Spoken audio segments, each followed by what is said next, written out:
सर्वांना नमस्कार. आता दुपारच्या सेशनमध्ये आपण आज पेटंट आणि शेती याविषयी थोडीशी माहिती घेणार आहोत.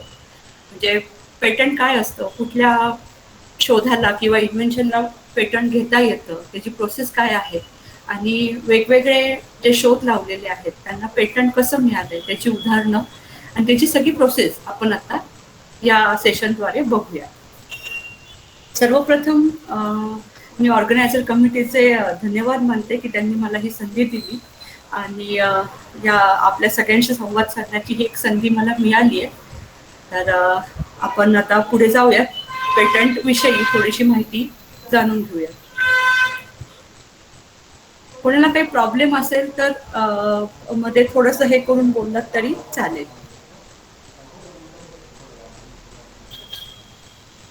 पेटंट हा एक इंटेलेक्च्युअल प्रॉपर्टीचा भाग आहे. पण इंटेलेक्च्युअल प्रॉपर्टी राईट्स म्हणजे काय हे थोडक्यात आपण पहिले बघूया. इथे एक आता स्क्रीनवर एक फोटो दिसतो. त्या फोटोचं काही स्पेसिफिकेशन मी तुम्हाला सांगत नाही की हे काय आहे, ही कसली पेस्ट आहे, हे औषध आहे का, किंवा तोंडाला लावायची क्रीम आहे का, किंवा टूथपेस्ट आहे का, हे ह्या स्पेसिफिकेशन वरून किंवा ह्या पांढऱ्या फोटोवरून आपल्याला काहीच कळत नाही. तेच मी तुम्हाला एक दुसरा फोटो दाखवला तर तुम्ही लगेच मला सांगाल, मॅडम हे जे फोटोज आहेत ते सगळे टूथपेस्टचे फोटोज आहेत. त्या फोटोमध्ये वेगवेगळ्या पेस्ट आहेत, कोलगेट आहे, सिबाका आहे, पेप्सोडेंट आहे. तर हे कोलगेट, सिबाका, बबूल ही वेगवेगळी नावं आहेत. तर हे जे आहे हे ट्रेडमार्क आहे, त्या ब्रँडचं नाव आहे. म्हणजे अशा प्रकारे आपल्या दैनंदिन आयुष्यामध्ये आपण वेगवेगळ्या प्रकारच्या इंटेलेक्च्युअल प्रॉपर्टी राईट्स आपल्या नकळत वापरत असतो. आपण त्या वापरासाठी आपल्या नकळत आपल्या खिशातून पैसे मोजत असतो. पण तरी सुद्धा आपल्याला त्याच्या काहीच गंध नसतो की आपण ट्रेडमार्क म्हणजे कोलगेट हा ट्रेडमार्क आपण वापरतोय बरेच वर्षापासून, पण त्या कोलगेटच्या नावासाठी आपण पैसे मोजतो याची आपल्याला एक पुसटशी कल्पना सुद्धा नसते. तर हा एक आपल्या दैनंदिन व्यवहाराचा म्हणजे इंटेलेक्च्युअल प्रॉपर्टीचा सिग्निफिकन्स आहे आपल्या पूर्ण आयुष्यातला. जर आपण हे कोलगेट हे नाव काढून दिलं आणि फक्त मी पांढरी पेस्ट दिली तुम्हाला, तर तुम्ही कोणीही ती पेस्ट वापरणारच नाही. त्याच्यावर काही कलर कॉम्बिनेशन नाहीये, त्याच्यावर काही स्पेसिफिकेशन नाहीये, त्याच्यावर कुठल्याही प्रकारचं आयपी त्याच्यात मेन्शन केलेलं नाहीये. ते कोणीही वापरणार नाही. हा आपल्या म्हणजे आयपीचा सिग्निफिकन्स आहे आपल्या पूर्णपणे म्हणजे नित्य रोजच्या आयुष्यातला.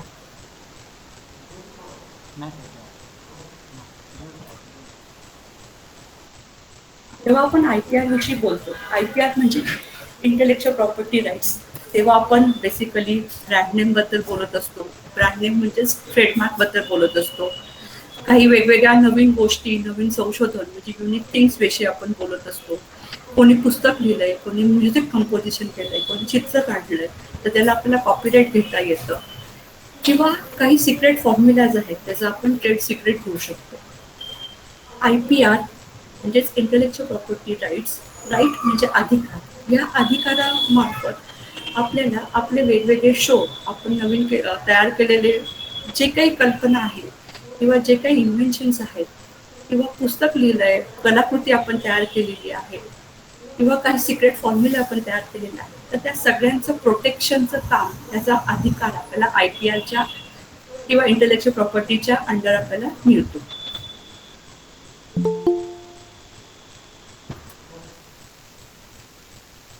काही उदाहरणं आपण बघूयात, ज्या शेतीजन्य मालाचं पेटंट घेतलेली काही उदाहरणं मी ते तुम्हाला सांगते. एक कमान नावाची बायो ऑर्गॅनिक हर्बल उत्पादन आहे, ज्याला आपण हर्बल ग्रोथ प्रमोटर किंवा शेतीच्या किंवा पिकाच्या वाढीसाठीचं एक चांगलं प्रोडक्ट असंही आपण त्याला म्हणू शकतो. या प्रोडक्टचं सुद्धा पेटंट एका शेतकऱ्यांनी घेतलेलं आहे. हे जे उत्पादन आहे ते शेतीला किंवा पिकाला वेगवेगळ्या कीटकांपासून संरक्षण करतं, प्लस त्याच्या वाढीसाठी सुद्धा ते मदत करतं. अजून एक इन्व्हेन्शन आहे किंवा एक शोध आहे. शेती म्हटलं की शेण येतं, शेणापासून गवऱ्या तयार होतात. पूर्वी बायकांना गवऱ्या हाताने थापावं लागायच्या. तर एका शेतकऱ्यांनी एक मशीन तयार केलेलं आहे त्याचं नाव आहे इनोव्हेटिव्ह मशीन फॉर मेकिंग काऊ डंग. म्हणजे छोटे छोटे ब्लॉक्स किंवा अशा विटेच्या छोट्या विटेच्या आकारासारखे गवऱ्या शेणाच्या गवऱ्या ह्याच्याने तयार केल्या जातील. हे जे मशीन आहे ते इलेक्ट्रिसिटीवर ऑपरेट करता येईल आपल्याला किंवा बॅटरीवर ऑपरेट करता येईल. इव्हन मॅन्युअली ते चाक फिरवून सुद्धा हे मशीन त्या लेबरला किंवा जो कारागीर असेल तिथला त्याला ते ऑपरेट करता येईल.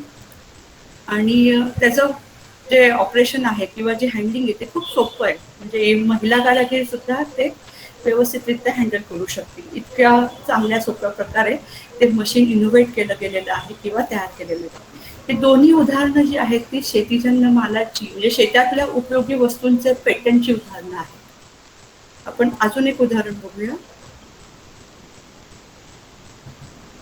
त्याला नावच बुलेट संती असं दिलेलं आहे. गुजरात मधला एक शेतकरी आहे जिथे खूप दुष्काळ पडलेला होता आणि तिथे दुष्काळ असल्यामुळे बैलांची किंवा बैलांची सुद्धा कमतरता होती. म्हणजे तिथे चाराच नव्हता. बैलांना चारा पाणी नसल्यामुळे बैल किंवा जे हे लागतात पशु लागतात बाकीचे ते सुद्धा तिथे अवेलेबल नव्हते. म्हणून मग ह्या शेतकऱ्याने काय केलं की त्याच्या मोटरसायकलला किंवा त्याच्या बुलेटलाच वेगवेगळी शेतीची जी उपकरणं असतात ती जोडली.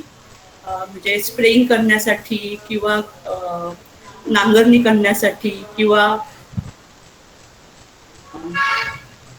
पेरणी करण्यासाठी असं वेगवेगळी जी इक्विपमेंट असतात ती इक्विपमेंट त्याने त्याच्या बाईकला जोडली आणि त्या बाईकद्वारे त्यांनी शेती केली.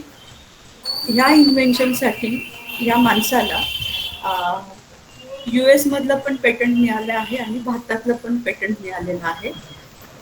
हा जो शेतकरी आहे तो फर्स्ट नॅशनल ग्रासरूट इनोव्हेशन अवॉर्डचा विजेता आहे. हे ट्रॅक्टर आणि बुलक फॉर्म्युला एक अल्टरनेटिव्ह वर्क म्हणून आता हे जे उपकरण आहे किंवा ही जी बाईक आहे ती वापरली जाऊ शकते आता आणि बऱ्याच ठिकाणी ती आता लोकप्रिय पण झालेली आहे.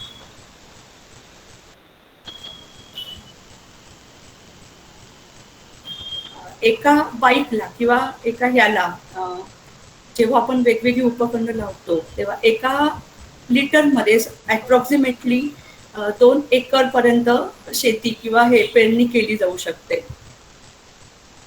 आणि पेरणी करण्यासाठी साधारणतः 8 ते 10 तासांचा कालावधी किंवा 1 दिवसाचा कालावधी लागू शकतो.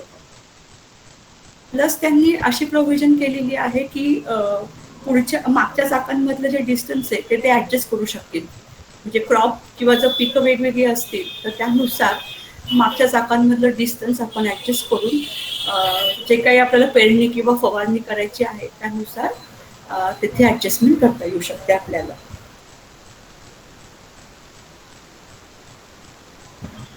हे मल्टी फार्मिंग ऑपरेशन म्हणजे वेगवेगळ्या एकच बाईक वेगवेगळ्या शेतातल्या कामांसाठी म्हणजे पेरणीसाठी, नांगरणीसाठी, फवारणीसाठी एकच बाईक आपण वापरू शकतो. फक्त त्याचं मागचं जे ऍडजस्टमेंट आहे इक्विपमेंटची ती आपल्याला चेंज करावी लागेल.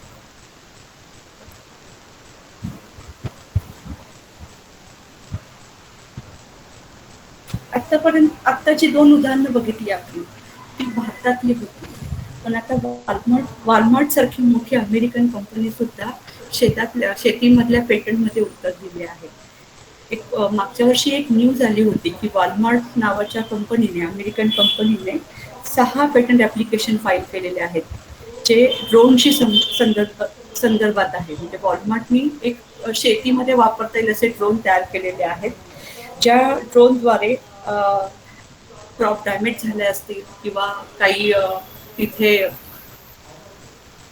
पेट्सचा अटॅक झालेला असेल किंवा मध्ये काही गडबड झालेली असेल शेतामध्ये तर ते सगळे ते ड्रोनद्वारे ऑब्झर्व करू शकतील आणि त्याच्यावर सोल्युशन ते तयार करू शकतील.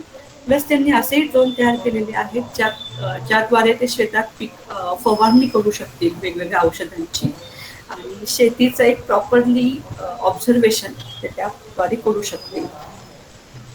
अशा प्रकारचे 6 ड्रोन वॉलमार्टने तयार केलेले आहेत.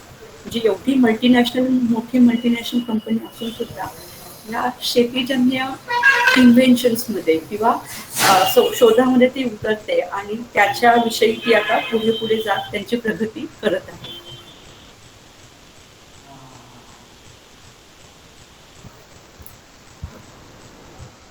आपण अजून एक उदाहरण बघूया.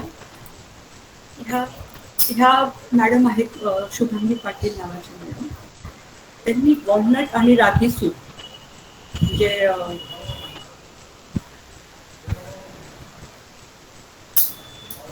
तयार केलेलं आहे. एक ह्यांना ह्या पेटंटवर आम्ही काम केलंय.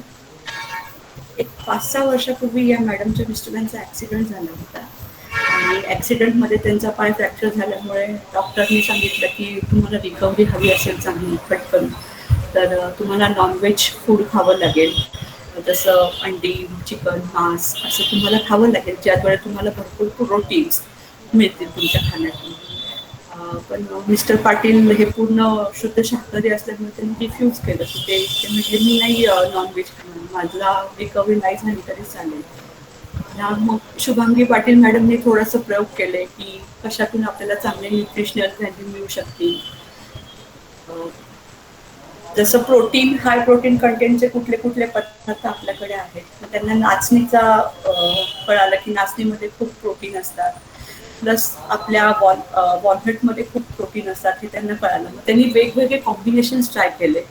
नाचणीचं सत्व, नाचणीची पावडर तयार केली, वॉलनटची पावडर तयार केली आणि त्याचं एक विशिष्ट प्रकारचं कॉम्बिनेशन तयार करून पटकन गरम पाण्यात टाकून पिता येईल असं सूप तयार केलं. त्याद्वारे त्यांच्या मिस्टरांची रिकव्हरी तर झालीच झाली, प्लस आता त्यांनी ह्या सूपचं किंवा ह्या फॉर्म्युलेशनचं पेटंट ॲप्लिकेशन फाईल केलं. त्यांना त्याचं पेटंट आता मिळतंय आणि त्यांनी हे सूप तयार करण्यासाठी लायसन्स दिलं एका फूड कंपनीला. ज्याद्वारे आता अशा चांगल्या न्यूट्रिशनल प्रोडक्टचं प्रमोशन होत आहे, ते सर्व लोकांपर्यंत पोहोचतं. परत पाटील मॅडमची अशी इच्छा आहे की हे जे रेडी टू इट सूप आहे ते भारतीय सैन्यांना जावं. पटकन ते सॅशे उघडतील, गरम पाण्यात टाकतील आणि चांगलं न्यूट्रिशनल सूप ते पटकन पिऊ शकतील. अशा प्रकारे त्यांची ही इच्छा आहे. माझं फास्ट होत नाही ना, व्यवस्थित चाललंय ना?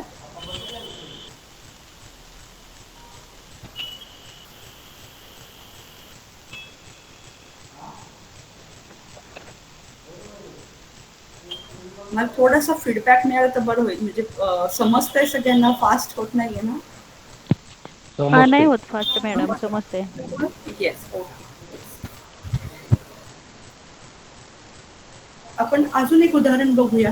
त्या आता त्यांच्या इन्व्हेन्शनमुळे किंवा त्यांच्या शोधामुळे त्या आता वाईन वुमन म्हणून ओळखल्या जातात. पुण्यातल्याच एक जयश्री यादव नावाच्या मॅडम आहेत, ज्यांनी गुलाबाच्या पाकळ्यांपासून फक्त वाईन तयार केलेली आहे. आतापर्यंत आपल्याला वाईन म्हटलं की द्राक्ष हे समीकरण माहिती होतं, पण ह्या मॅडमनी फक्त गुलाबाच्या पाकळ्या वापरून वाईन तयार केली आहे. त्यात कुठल्याही प्रकारचा फ्रूट म्हणजे हे द्राक्ष नाहीये किंवा कुठल्याही प्रकारचे फ्रूटचा पार्ट नाहीये, फक्त आणि फक्त गुलाबाच्या पाकळ्या वापरून त्यांनी वाईन तयार केलेली आहे. आपल्याला गुलाबापासून गुलकंद माहितीये, गुलाब पाणी माहितीये किंवा रूह सरबत माहितीये, ज्याची न्यूट्रिशनल आणि मेडिसिनल प्रॉपर्टीज चांगल्या असतात. पण वाईन हे जे परदेशी लोकांना वाईनचं खूप आकर्षण असतं, मग त्याच मेडिसिनल प्रॉपर्टीज आपण परदेशी लोकांना कशा देऊ शकतो, तर त्यांनी त्यासाठी वाईनचा एक प्रयोग केला आणि या प्रयोगामध्ये त्यांना त्यांच्या मुलींनी पण मदत केली. आतापर्यंत महाराष्ट्राचं जे डिपार्टमेंट आहे ते फक्त द्राक्षापासूनच्या किंवा फळांपासूनच्या वाईन निर्मितीसाठी परवानगी देत होतं. परंतु पाटील मॅडमच्या प्रयत्नांमुळे महाराष्ट्र सरकारने आता फुलांच्या वाईनला सुद्धा परवानगी द्यायला सुरुवात केलेली आहे. ह्या मॅडम आता स्वतःची गुलाबाची शेती त्यांनी तयार केलेली आहे, ज्या स्वतः तिथे गुलाब म्हणजे हे करतात, कल्टिवेट करतात आणि त्याच गुलाबापासून त्या मॅडम आता वाईन तयार करतात. परत यांनी ऑस्ट्रेलियाला सुद्धा पेटंट ॲप्लिकेशन फाईल केलं आहे, जे त्यांचं आता लास्ट स्टेजमध्ये आहे. म्हणजे लवकरच त्यांना भारताप्रमाणे त्यांना ऑस्ट्रेलियन पेटंट सुद्धा ग्रांट होईलच.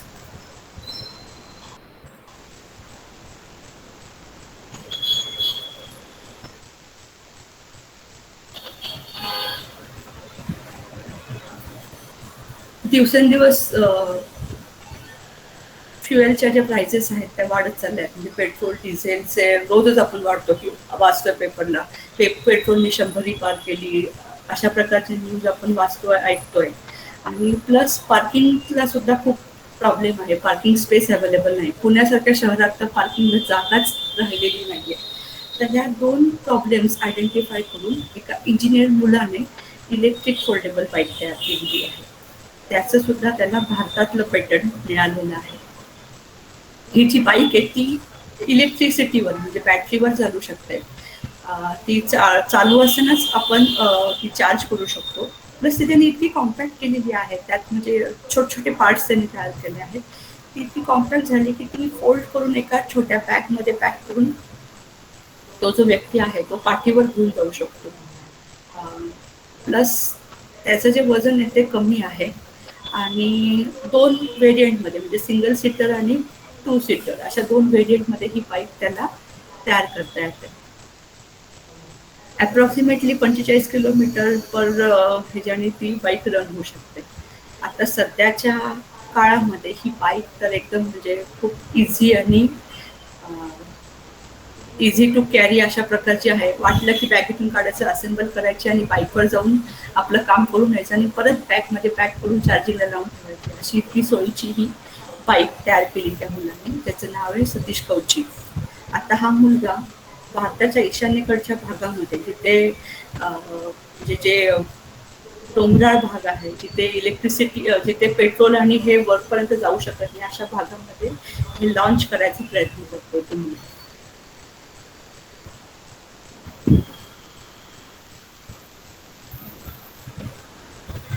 मगाशी आपण बघितलं की IPR म्हणजे IPRचे वेगवेगळे प्रकार आहेत. एक trademark, copyright, industrial design, geographical indication आणि पेटंट. त्यात मुख्यत्वे आज आपण पेटंटविषयी माहिती घेणार आहोत. पण जेव्हा आपण ट्रेडमार्क म्हणतो तेव्हा आपल्याला ही अशी वेगवेगळी चित्र आता मी स्क्रीनवर दिसत आहेत तुम्हाला. आय एम लव्हिंग इट किंवा कोको कोला किंवा हा जो बरोबरचं चिन्ह आहे त्याला आपण नायकीचा सिम्बॉल किंवा डिस्नी, ही सगळी जी आहेत ती ट्रेडमार्कची उदाहरणं आहेत. आणि ट्रेडमार्क हे म्हणजे एक असं साहिल किंवा असं एक चिन्ह आहे जे तुम्हाला इतरांपासून वेगळं करतं. म्हणजे जेव्हा मी कोको कोलाची ही लाल लाल आणि पांढरा लोगो बघते तेव्हा मला कळतं की अरे हे पेप्सीचा लोगो नाही किंवा हे जे पेय आहे ते कोको कोला आहे. किंवा असं फक्त बरोबरची खून असलेलं चिन्ह बघते तेव्हा मी सांगू शकते की अरे हा नायकीचा शूज आहे. म्हणजे इतरांपेक्षा त्या सिमिलर वस्तू जेव्हा असतील, 2 सिमिलर शूज असतील आणि एका शूजवर जर बरोबरचं चिन्ह असेल तर आपण सांगू शकतो की हे जे चिन्ह आहे, हे जे शूज आहेत ते नायकीचे शूज आहेत. म्हणजे तो जो आहे तो ब्रँड आहे. मग ट्रेडमार्क जो आहे तो अशा प्रकारच्या वेगवेगळ्या ब्रँडसाठी, ब्रँडला प्रोटेक्ट करण्यासाठी वापरला जातो. कोणी पुस्तक लिहिलेलं आहे किंवा चित्र काढलेलं आहे किंवा सॉफ्टवेअर तयार केलेलं आहे किंवा म्युझिक कंपोज केलं आहे, अशा सगळ्या कलाकृतींसाठी कॉपीराईटचं प्रोव्हिजन यामध्ये अवेलेबल आहे. कॉपीराईट जे आहे ते वेगवेगळे क्रिएटिव्ह वर्क जसं की सॉफ्टवेअर कोड, वेबसाईटचा कंटेंट, म्युझिकल कंपोजिशन, काही नवीन रेकॉर्डिंग केलेलं आहे, चित्रपट, काही पुस्तक असतील, तर ह्या सगळ्यांसाठी कॉपीराईटचं प्रोटेक्शन आपल्याला अवेलेबल आहे.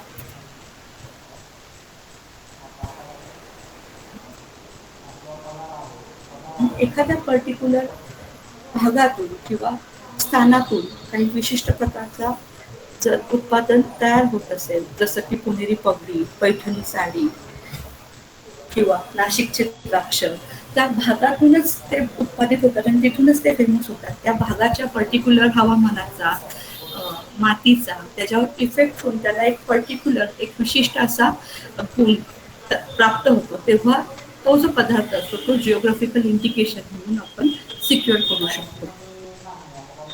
आणि GI टॅगच्या वापरामुळे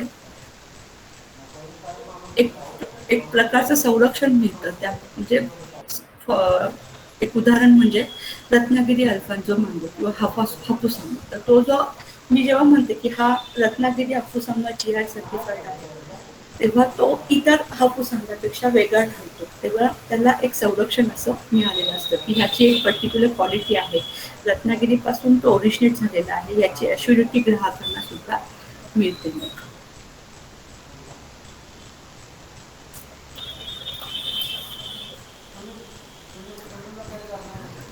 आणि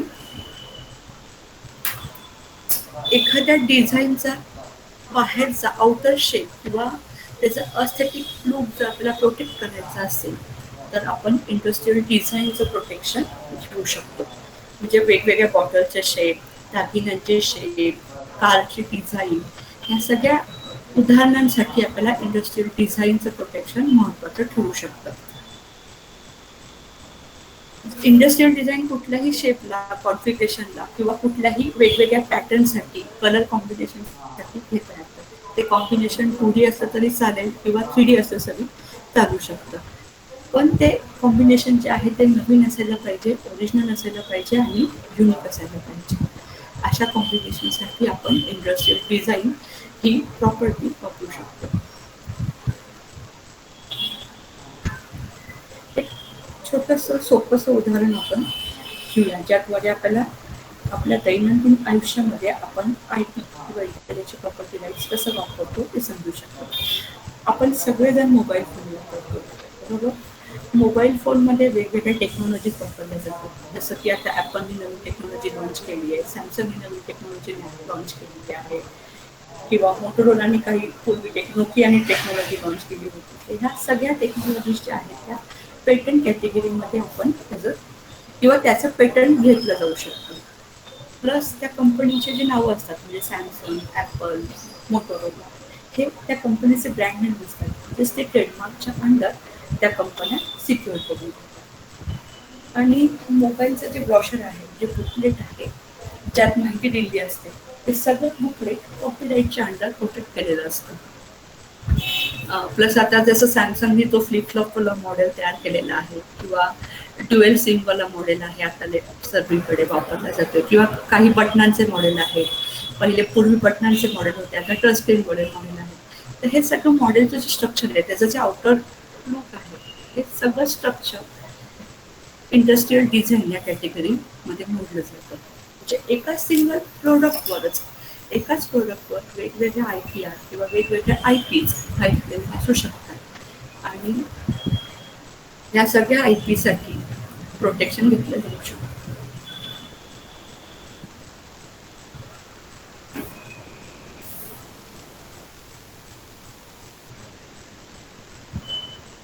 ही काही उदाहरणं होती ज्याद्वारे मला फक्त कुठल्या शोधांसाठी पेटंट घेतलं गेलेलं आहे की आतापर्यंत कोणी कोणी पेटंट घेतले, तर त्याची काही सोपी आणि साधी अशी समजतील अशी काही उदाहरणं मी आता सांगितली. आता आपण पेटंट म्हणजे काय आणि पेटंटची गरज काय त्याच्याकडे वळूया. दोन कोट्स मी इथे आता स्क्रीनवर इन्क्लूड केलेले आहेत. पहिलं जे कोट आहे ते आपले राष्ट्रपती डॉक्टर APJ अब्दुल कलाम यांनी म्हटलेलं आहे आणि दुसरं जे कोट आहे ते डॉक्टर रघुनाथ माशेलकर जे CSIRचे डायरेक्टर आहेत त्यांनी म्हटलेलं आहे. अब्दुल कलाम सर काय म्हणतात, innovation opens up new vistas of knowledge and new dimensions to our imagination to make everyday life more meaningful and richer in depth and content. म्हणजे एखाद्या नवीन शोधामुळे किंवा एखाद्या संशोधनामुळे आपलं जे रोजचं आयुष्य आहे, दैनंदिन आयुष्य आहे, ते खूप सोपं आणि सोयीचं होऊ शकतं. अशा आशयाचं हे वाक्य आहे. आणि दुसरं माशेलकर सर काय म्हणतात, bye adopting public policy in support of grassroot innovators and traditional knowledge holders we can make economic development process more inclusive and sustainable. आपण म्हणजे भारतीय तर जुगाड करण्यासाठी एकदम फेमसच आहोत. शेतीत काय राहिलेलं आहे, काय अडलंय, तर पटकन आपण दुसरं एखादं सोल्युशन काढून ते काम पुढे नेतो. अशा प्रकारचे जे ग्रासरूट लेवलचे इन्व्हेंटर्स आहेत किंवा इनोव्हेटर्स आहेत किंवा जे आपलं पारंपरिक ट्रॅडिशनल नॉलेज होल्डर व्यक्ती आहेत, त्यांना प्रमोट करण्यासाठी, त्यांना प्रोटेक्ट करण्यासाठी आपण काही पब्लिक पॉलिसीज डेव्हलप केली आणि त्यांचा आपल्या पब्लिक पॉलिसीमध्ये, इकॉनॉमिक पॉलिसीमध्ये समावेश केला, तर आपली सगळ्या म्हणजे ओव्हरऑल सामाजिक जी परिस्थिती जी डेव्हलपमेंट आहे आपली ती खूप पटकन आणि फास्टर होईल आणि ती सस्टेनेबल सुद्धा होईल.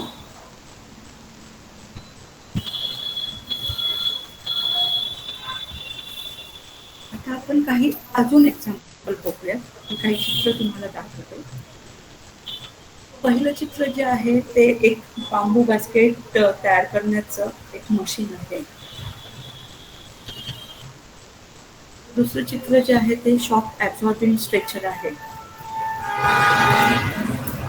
आणि तिसरं जे आहे ते एक मल्टीपर्पज जॉमेट्रिक इन्स्ट्रुमेंट एक तयार केलेलं एक इन्स्ट्रुमेंट आहे त्याचं आहे.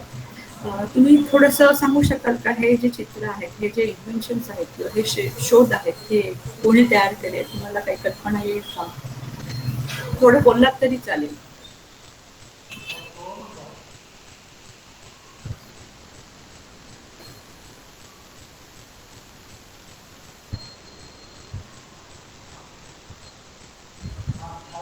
हां, काय मॅडम?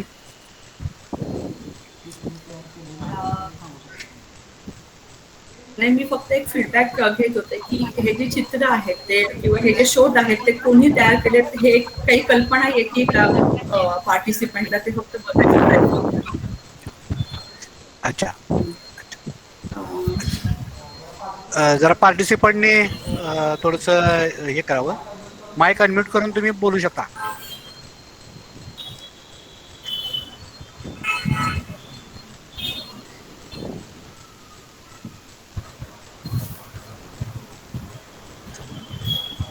हॅलो, शेलार साहेब. ठीक आहे, चालेल. मी फक्त एक म्हणजे सगळे आपले जे पार्टिसिपंट आहेत त्यांना हा सर. आश्चर्य वाटेल हां, की मॅडमने आता एक प्रश्न विचारला, तर तुम्ही काय त्यामध्ये कमेंट वगैरे किंवा असं काय रिप्लाय देऊ शकता? नाही ते सर. ठीक आहे, ठीक आहे, ठीक आहे, बोलता.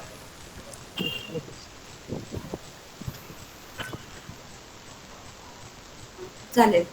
आपल्या सगळ्या पार्टिसिपंटला बघून आश्चर्य वाटेल की हे जे सगळे इन्व्हेन्शन्स आहेत किंवा हे जे चित्र आहेत, हे जे शोध तयार केलेले आहेत, ते कुठल्या ॲग्रिकल्चर किंवा इंजिनियर किंवा असं मोठ्या R&D डिपार्टमेंटला मधल्या व्यक्तीने तयार केलेली नसून अगदी 8वी ते 10वी मधल्या विद्यार्थ्यांनी तयार केलेले आहे. हे बांबू बास्केट वेविंग मशीन जे आहे, म्हणजे बांबूचे बास्केट विण्याचं जे यंत्र आहे, ते एका झारखंडमधल्या मुलाने तयार केले, जो 9वीचा मुलगा आहे. जे कारागीर असतात, हाताने बांबूच्या बास्केट विणत असतात, तर किंवा टोपल्या विणत असतात, तर ते एक दिवसाला एक सगळ्यांना 3 ते 4 टोपल्या विणू शकतात. त्याला खूप मेहनत लागते. तर ही मेहनत टाळण्यासाठी या झारखंडमधल्या मुलाने एक यंत्र तयार केलंय ज्याद्वारे त्याच टोपल्या एक 10 ते 15 टोपल्या तीच व्यक्ती, तोच कारागीर विणू शकेल, अशा प्रकारचं यंत्र त्या मुलाने तयार केलेलं आहे. दुसरं जे यंत्र आहे किंवा दुसरं जे चित्र आहे ते शॉक ॲब्झॉर्बिंग स्ट्रेचरचं चित्र आहे. ही मुलगी जी आहे ती 8वीतली मुलगी आहे आणि तिचं नाव आहे हेमा प्रधान. ही सिक्कीममधली मुलगी. तिने ह्या प्रकारचं शॉक ॲब्झॉर्बिंग स्ट्रेचर तयार करायचं तिला ती कल्पना सुचली, त्याच्यावर तिने काम केलं आणि ती आता फ्लरिश होती ती आयडिया.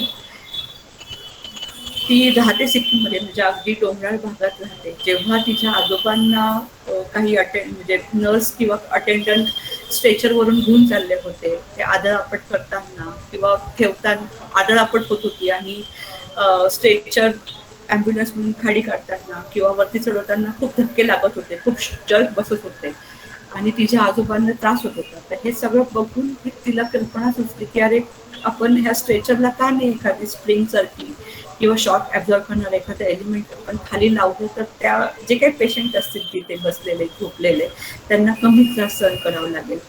आणि मग अशा प्रकारे तिने हा शोध, एक कल्पना त्याच्यावर काम करून एक शॉक ॲब्झॉर्बिंग स्ट्रेचर तयार केलं.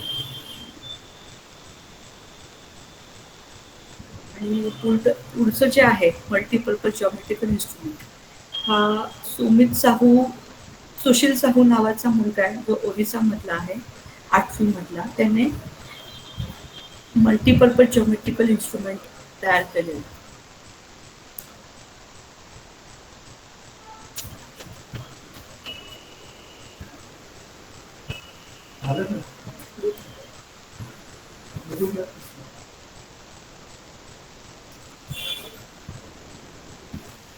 आपण जॉमेट्री म्हणजे भूमितीय ह्याच्यासाठी वेगवेगळ्या उपकरणं वापरावी लागतात. म्हणजे आपल्याला फुटपट्टी वापरावी लागते किंवा अँगल कोन मोजण्यासाठी कोन मापक यंत्र वापरावं लागतात किंवा कर्कटक वापरावं लागतं. इंजिनिअरिंगसाठी ह्या सगळ्या इन्स्ट्रुमेंटची गरज पडते. तर ह्या मुलाने हे सगळे वेगवेगळ्या इन्स्ट्रुमेंटसाठी एक जॉमेट्री बॉक्स ठेवण्यापेक्षा ते सगळे एकत्र करून कसे वापरता येईल यावर विचार केला आणि तो विचार प्रत्यक्षात आणून मल्टीपर्पज ज्योमेट्रिकल इन्स्ट्रुमेंट त्याने बनवलेला आहे. या छोट्याशा उदाहरणावरून, ह्या सोप्या साध्या उदाहरणावरून मला फक्त एवढंच सांगायचं की जेव्हा आपल्याला एखादं इन्व्हेन्शन किंवा जेव्हा आपल्याला एखादा शोध करायचा असतो, त्याचं पेटंट घ्यायचं असतं, तेव्हा आपण इंजिनियरच पाहिजे, आपण डॉक्टरच पाहिजे, आपल्याला खूप टेक्निकल नॉलेज पाहिजे, खूप कमर्शियल, आपल्याकडे मोठी R&D लॅब पाहिजे, असं एक काही कल्पना असते लोकांच्या मनामध्ये की अरे माझ्याकडे काही सेटअप नाहीये, मला काही बॅकग्राऊंड नाहीये, मी कसं काय पेटंट घेणार आहे. तर असं काहीही नसतं. तुम्ही कुठल्याही एखादा प्रॉब्लेम शोधून ते प्रॉब्लेम सोडवण्यासाठी कुठलंही एखादं मशीन तयार केलं, कुठलीही प्रोसेस, कुठलीही कल्पना तुमच्या डोक्यात आलेली असेल तर त्याचं पेटंट, जर ती कल्पना प्रत्यक्षात घेऊन उतरवून तुम्ही त्याच्यावर काम करू शकता प्रत्यक्षात, तर त्याचं पेटंट तुम्हाला घेता येईलच. उलट प्रत्येक वेळेस नवीनच कल्पना असते, एकदम काहीतरी ब्रेक थ्रू नवीनच असतं, काहीतरी युरेका म्हणून तुम्ही त्याच्यावरच पेटंट घ्याल असं काही नसतं. तर एखादा छोटासा प्रॉब्लेम सॉल्व्ह करायला जाताना आपण एखाद्या प्रॉब्लेमवर काम करत असतो, त्यातून एखादी पटकन कल्पना सुचते आणि त्याच्यावर आपण काम करून त्याचं पेटंट घेऊ शकतो.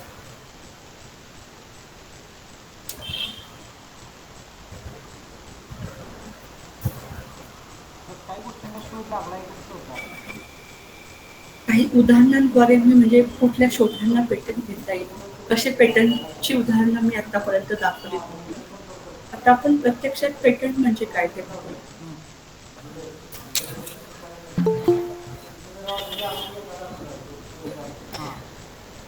Patent is monopoly right granted to a person who has invented new and useful article or has developed a new process for making an article. तर तुम्ही एखादी प्रोसेस किंवा एखादा नवीन शोध लावलेला आहे, तो शोध कुठलंही एखादं यंत्र असेल किंवा कुठलीही एखादी प्रोसेस असेल, पण तो जो शोध आहे तो नवीन असायला पाहिजे, तो युजफुल, उपयोगी असायला पाहिजे. तर त्याच्यासाठी तुम्हाला मोनोपोली राईट म्हणजे फक्त तुम्ही जो पेटंटी आहे किंवा ज्याला पेटंट मिळालं आहे तीच व्यक्ती, त्या व्यक्तीच्या परवानगीशिवाय इतर कोणीही तो पेटंटेड प्रोडक्ट वापरू शकणार नाही, विकू शकणार नाही, बनवू शकणार नाही. कुठल्याही प्रकारचा राईट इतर व्यक्तीला तुमच्या परवानगीशिवाय मिळणार नाही. म्हणजे एक प्रकारची मोनोपोली, एक्सक्लुझिव्ह राईट तुम्हाला त्या पेटंटद्वारे मिळू शकतो. जसं आपण मगाशी बघितलं तसंच नवीन शोध आहे, नवीन प्रोसेस आहे. रोज पेटल वाईन म्हणजे गुलाबाच्या फुलांच्या पाकळ्यांपासून वाईन बनवण्याची प्रक्रिया, त्याला पेटंट घेता येईल. स्ट्रॉबेरी आहे, स्ट्रॉबेरी सीझनल आहे, काही विशिष्ट सीझनमध्येच ती अवेलेबल असते. मग ती स्ट्रॉबेरी सूर्यप्रकाशात सुकवून त्यात मधात आणि वाळवून ड्राय स्ट्रॉबेरी तयार करण्याचं पेटंट एका वाईच्या शेतकऱ्यांनी घेतलेलं आहे. आपण मगाशी बघितलंच इलेक्ट्रिक फोल्डेबल पाईप. पेटंट हा राईट आहे तो इन्व्हेन्शनला किंवा शोधाला मिळतो. आणि सेक्शन 2(1)J पेटंट मधला जो सेक्शन आहे तो इन्व्हेन्शन म्हणजे काय हे डिफाईन करतो. तर इन्व्हेन्शन म्हणजे काय, a new product or process which offers new technical solution to a problem. म्हणजे तुम्ही कुठलीतरी एक नवीन प्रोडक्ट तयार केला किंवा नवीन एक प्रोसेस शोधलेली आहे जे एखाद्या प्रॉब्लेमवरचं नवीन तर आहेत, नवीन सोल्युशन आहे. तर आपण आता न्यू टेक्निकल सोल्युशन किंवा पर्टिक्युलर प्रॉब्लेम म्हणजे काय हे अगदी सोप्या भाषेत बघूया. टेक्निकल सोल्युशन किंवा प्रॉब्लेम म्हणजे काय? आपल्या सगळ्यांना तर कूलर माहितीच आहे. उन्हाळ्यामध्ये आपण जेव्हा खूप उकाडा असतो, गरमीने आपण हैराण झालेलो असतो, तेव्हा आपण खोलीमध्ये कूलर वापरतो, लावतो. पण आता आपल्या मार्केटमध्ये जे अवेलेबल कूलर आहेत, त्यांच्यात तिथे कसं असतं की ते जे कूलर आहेत ते एका पर्टिक्युलर डायरेक्शनमध्येच गार हवा बाहेर फेकू शकतात. ते फक्त समोर किंवा वरती खाली किंवा थोडंसं एक पर्टिक्युलर स्पॅन असतो. एक 15 ते 20% मागे पुढे ते फिरू शकतात. त्याच्यामुळे काय होतं की कूलरच्या विरुद्ध दिशेला जी व्यक्ती बसलेली तिला गार हवा काही मिळत नाही. त्याच प्रॉब्लेमचा विचार करून एका मुलीने एक कूलर प्रपोज केलाय, एक कूलर शोधलाय ज्याचं नाव आहे ओमनी डायरेक्शनल कूलर. आणि मग तो जो आहे तो पूर्णपणे 360 डिग्री अंशातून तो फिरू शकेल. कूलरचं जे वारा आहे, गार वारा आहे, त्याच्यामुळे खोलीतल्या प्रत्येकाला मस्तपैकी गार वारा एन्जॉय करता येईल. अगदी सोप्या भाषेत टेक्निकल सोल्युशन किंवा टेक्निकल प्रॉब्लेम. प्रॉब्लेम काय होता की कूलर फक्त एका पर्टिक्युलर दिशेमध्येच गार हवा बाहेर फेकतो. त्याच्यामुळे कूलरच्या विरुद्ध बाजूला जी व्यक्ती बसते तिला गार हवा मिळत नाही. हा झाला प्रॉब्लेम. त्या प्रॉब्लेमवर सोल्युशन काय दिलं त्यांनी दिलं, तर असा कूलर तयार करायचा जो पूर्ण चारही दिशेंना गार हवा बाहेर फेकू शकेल. मग त्याचं जे रोटेशन किंवा जे आहे ते पूर्णपणे 360 अंशातून त्याचा फॅन फिरेल. अशा प्रकारचं तिचं इन्व्हेन्शन जे आहे ते प्रपोज आहे. परत मला सांगायला आवडेल इथे ही मुलगी सुद्धा ग्रामीण भागातून आलेली आहे, मध्य प्रदेशातली आहे, जिला ही कल्पना सुचली.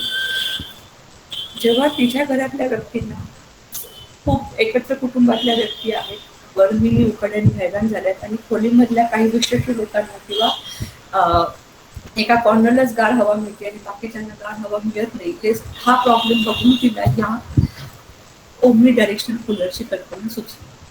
म्हणजे मी मगाशी सांगितलं तसंच की आपण एखाद्या छोट्याशा प्रॉब्लेमला आयडेंटिफाय करून आपण त्याचा नवीन शोध, नवीन काहीतरी करतो आणि त्याचा आपण पेटंट घेऊ शकतो.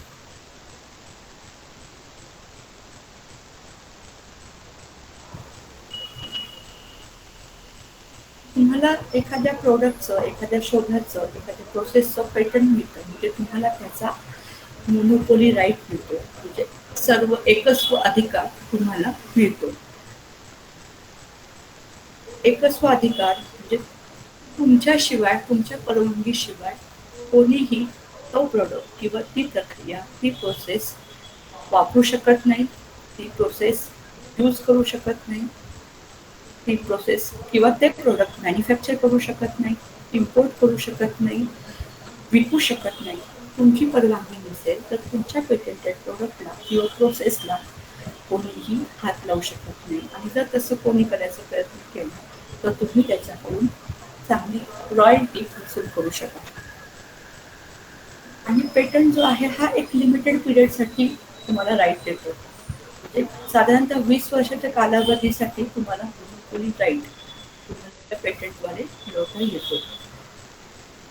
जेव्हा तुम्ही एखादं प्रोडक्ट तयार करताय, त्याचं पेटंट घेताय, तेव्हा तुम्ही त्याचं प्रमोशन करता, बाजारात जा, तेव्हा तुम्ही चांगलं एकदम उत्तम कॉन्फिडन्सनी म्हणू शकाल की अरे माझ्याकडे पेटंटेड टेक्नॉलॉजी आहे, माझं प्रोडक्ट पेटंटेड प्रोडक्ट आहे. त्याच्यामुळे तुमची मार्केट व्हॅल्यू पण वाढते, तुम्हाला कॉम्पिटिशनचा धोका राहत नाही आणि तुम्ही तुमच्या प्रोडक्टची विक्री अजून चांगल्या प्रकारे करू शकाल पेटंटच्या माध्यमातून.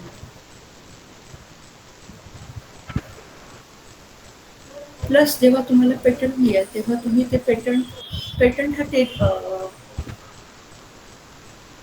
टँजिबल प्रॉपर्टी आहे, इनटँजिबल प्रॉपर्टी पेटंट म्हणजे जसं आपल्याकडे आपली प्रॉपर्टी असते, आपलं घर असतं, आपण आपलं घर काय करू शकतो, विकू शकतो किंवा भाड्याने देऊ शकतो किंवा काही दिवस कोणातरी वापरायला देऊ शकतो किंवा ते आपल्या स्वतःसाठी आपण ते वापरू शकतो. तसंच पेटंटचं असतं, तुम्ही ते पेटंट विकू शकता, त्याचं लायसन्स घेऊ शकता, ते कोणाला तरी असाईन करू शकता किंवा तुमच्या स्वतःच्या ब्रँडिंगसाठी, मार्केट व्हॅल्यू इन्क्रीज करण्यासाठी त्याचा तुम्ही वापर करू शकता. त्याच्यामुळे पेटंट म्हणजे मोनोपोली राईट किंवा एकच अधिकार तुम्हाला पेटंटच्या माध्यमातून मिळू शकतो. मग जो पेटंटी शेतकरी असो, सामान्य माणूस असो, विद्यार्थी असो, गृहिणी असो, कोणी असं तरी त्याला तो राईट, तो अधिकार प्राप्त होतो. ज्यांनी नवीन शोध केलेला आहे त्या शोधाचं पेटंट घेतलेलं आहे.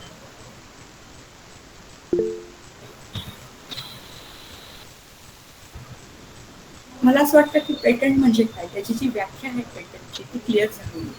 तर कुठल्या कुठल्या ह्याला, इन्व्हेन्शनला किंवा शोधाला पेटंट घेतलं जातं ते आपण बघूया. पेटंट एखादी प्रक्रिया तुम्ही तयार केलेली आहे, फॉर्म्युलेशन तयार केलेलं आहे, तर त्या प्रक्रियेसाठी तुम्हाला पेटंट घेता येईल. काही मशीन तयार केलेलं आहे, काही ॲपरेटर्स तयार केलेलं आहे, काही इलेक्ट्रिकल डिव्हाइस तयार केलेलं आहे, तर त्या डिव्हाइससाठी तुम्हाला पेटंट घेता येईल.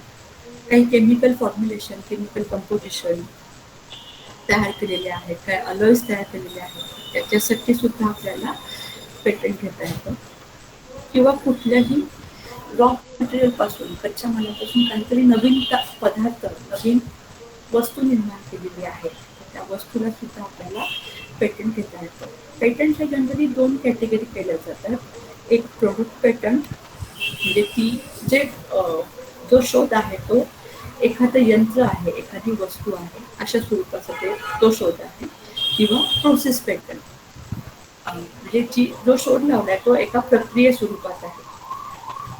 आम्ही वेस्ट वॉटर ट्रीटमेंटची जी प्रोसेस आहे ती प्रोसेस वापरून पाणी शुद्धीकरणासाठीचं एक पेटंट फाईल केलं आहे, ते पेटंट आम्हाला मिळालं आहे.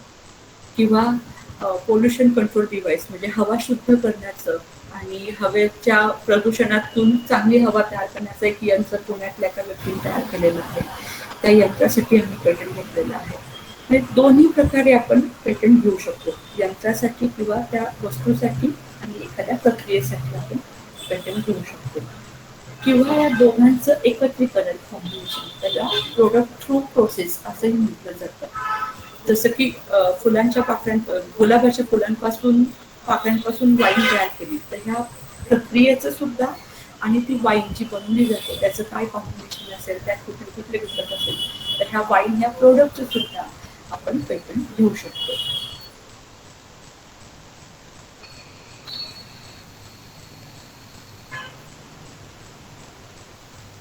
तुम्हाला एक प्रॉब्लेम आयडेंटिफाय झाला आहे, तुम्ही प्रॉब्लेम आयडेंटिफाय करून एक नवीन शोध घेतलेला आहे, नवीन शोध लावलेला आहे, मग तो पेटंटेबल आहे की नाही हे कसं कळेल?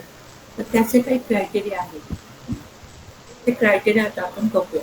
तुमचा जो शोध आहे, तुम्ही जो वस्तू तयार केली किंवा जी प्रक्रिया शोधली आहे ती पेटंटेबल आहे की नाही हे चेक करण्यासाठी 2-3 महत्वाचे क्रायटेरिया आहेत. त्यातला पहिला क्रायटेरिया आहे नॉवेल्टी.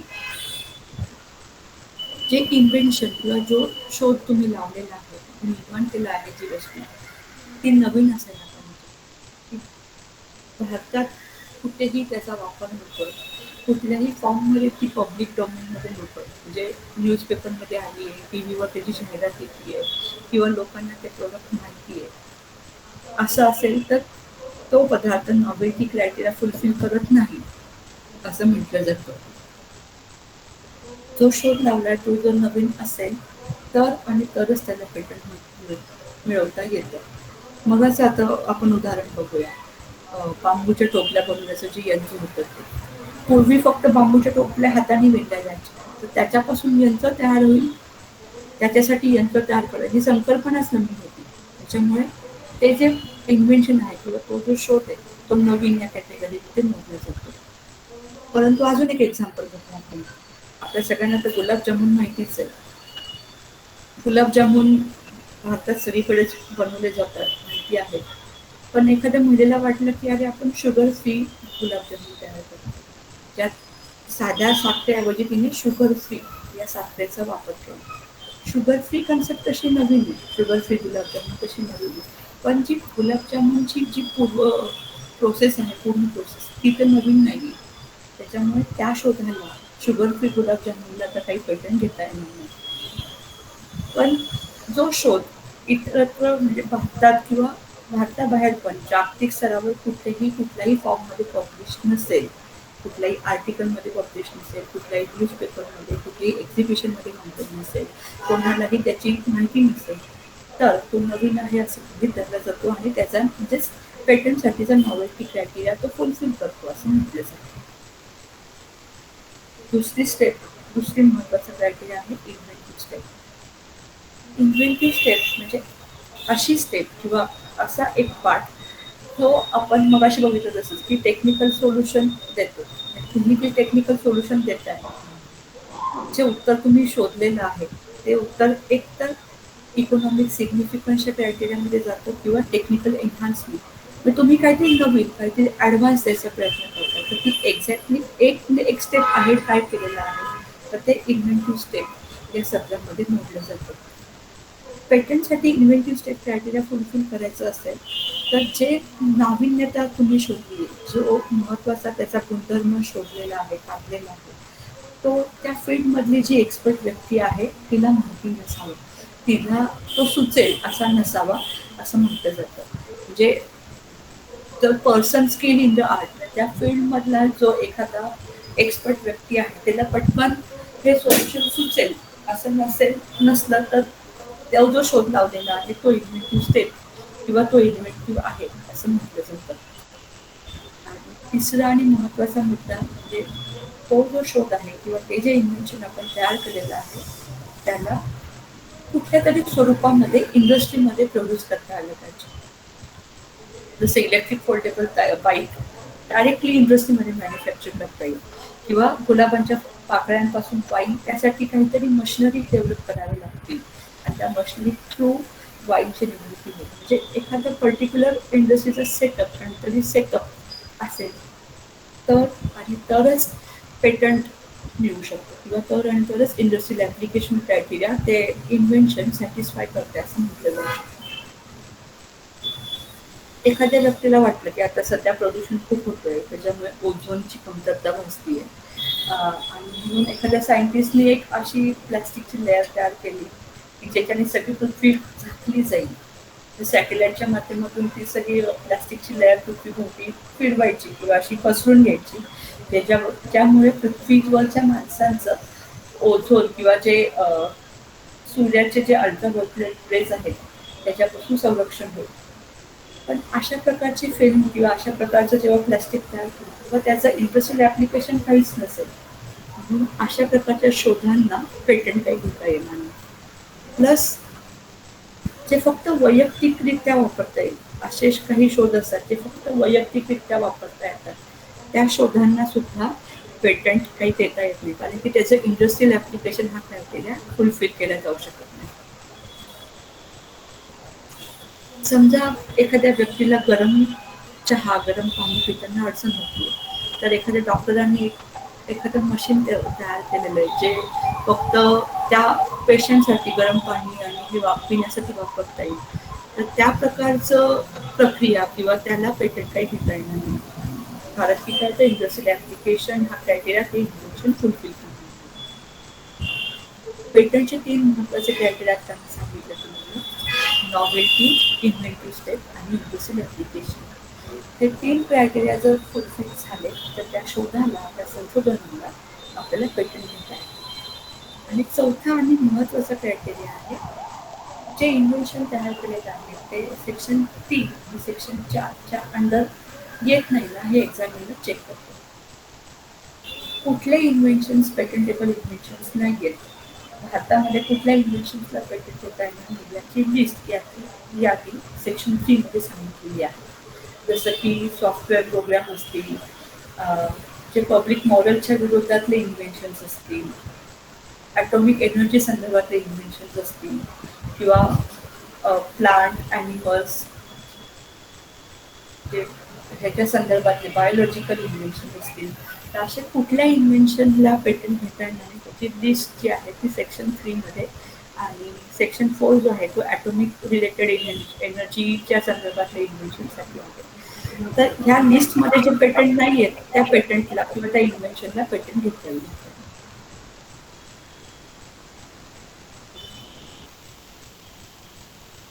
पेटंटेबिलिटीचे क्रायटेरिया कळालेत असं मला वाटतंय. म्हणजे नावे ही इन्व्हेंटिव्ह स्टेप आणि इंडस्ट्रियल ऍप्लिकेशन हे तीन महत्वाचे पेटंटचे क्रायटेरिया आहेत. एक एक्झाम्पल बघूया आपण.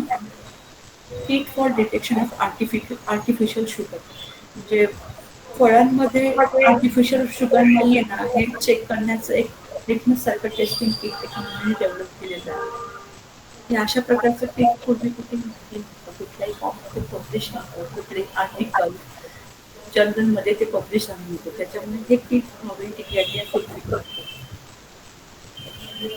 इन्व्हेंटिव्ह स्टेप म्हणजे ह्या किट थ्रू आपण लगेचच बघून सांगू शकतो की ह्या त्या फळामध्ये आर्टिफिशियल शुगर आहे की नाही. ही झाली त्याची इन्व्हेंटिव्ह स्टेप.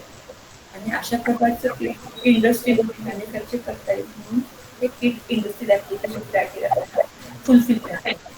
प्लस हे सेक्शन 3 आणि सेक्शन 4 मध्ये जी यादी दिली आहे त्या यादीमध्ये हे बसत नाही. त्याच्यामुळे हे पेटंटेबल इन्व्हेन्शन आहे असं आपण म्हणू शकतो. अजून एक एक्झाम्पल आहे. एका खेडेगावातल्या मुलाने एक थर्मोमीटर तयार केलं. त्या थर्मोमीटर मध्ये लाईट इंडिकेटर आहे.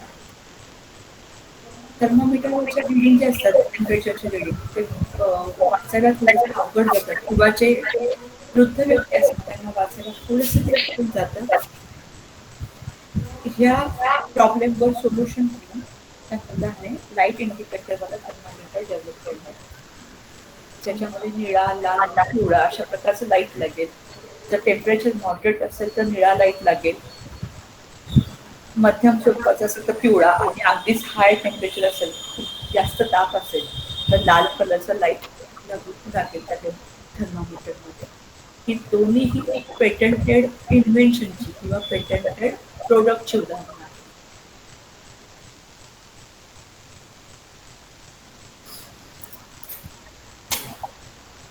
जसं मी मगाशी म्हटलं की सेक्शन 3 मध्ये सांगितलेलं आहे की कुठल्या कुठल्या इन्व्हेन्शनसाठी पेटंट घेता येत नाही.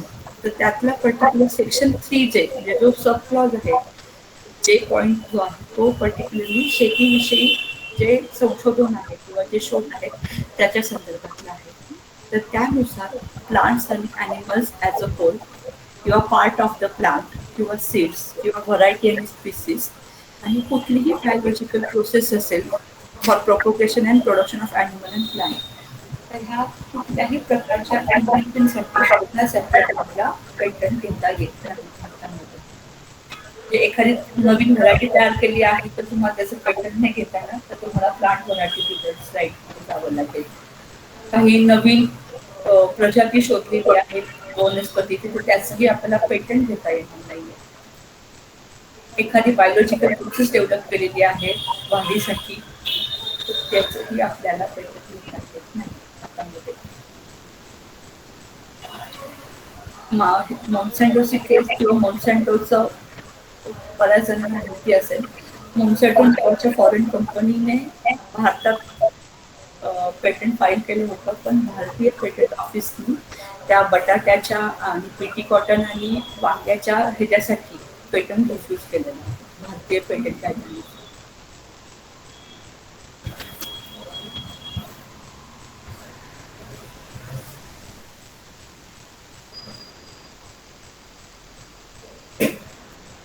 पेटंट म्हणजे काय? पेटंटेबल इन्व्हेन्शन म्हणजे काय? कुठल्या क्रायटेरिया फुलफिल करायला लागेल, कुठल्या अटी आहेत तुम्हाला जर पेटंट घ्यायचं असेल तर हे आतापर्यंत आपण बघितलं. तुम्ही एखादा शोध लावलेला आहे तो जो शोध आहे तो पेटंटेबल आहे की नाही हे चेक करण्यासाठी आपण एक फ्लोचार्ट बघूया. तर जे काही संशोधन आहे किंवा जी काही प्रक्रिया आहे जो काही शोध आपण केलेला आहे ते पहिल्यांदा आपण चेक करायचं की does it fall under an invention in patent law. भारतीय पेटंट कायद्यानुसार ते इन्व्हेन्शन म्हणून वापरता येईल का, म्हणजेच त्याला इन्व्हेंटिव्ह स्टेप आहे की नाही हे आपल्याला चेक करावं लागेल. आपण काहीतरी नवीन सोल्युशन द्यायचा प्रयत्न करतोय का हे आपल्याला चेक करावं लागेल. तर आपण नवीन काहीतरी देतोय आपल्याला पुढचा फॅक्टर चेक करावं लागेल की ते इंडस्ट्रियली ॲप्लिकेबल आहे. जसं आपण मगाशी बघितलं 3 क्रायटेरियाज आहेत पेटंट ॲप्लिकेशनचे. कुठल्या अटी आहेत तर नॉवेल्टी, इन्व्हेंटिव्ह स्टेप आणि इंडस्ट्रियल ॲप्लिकेशन. तर त्यातली इंडस्ट्रियल ॲप्लिकेशन ही महत्त्वाची अट.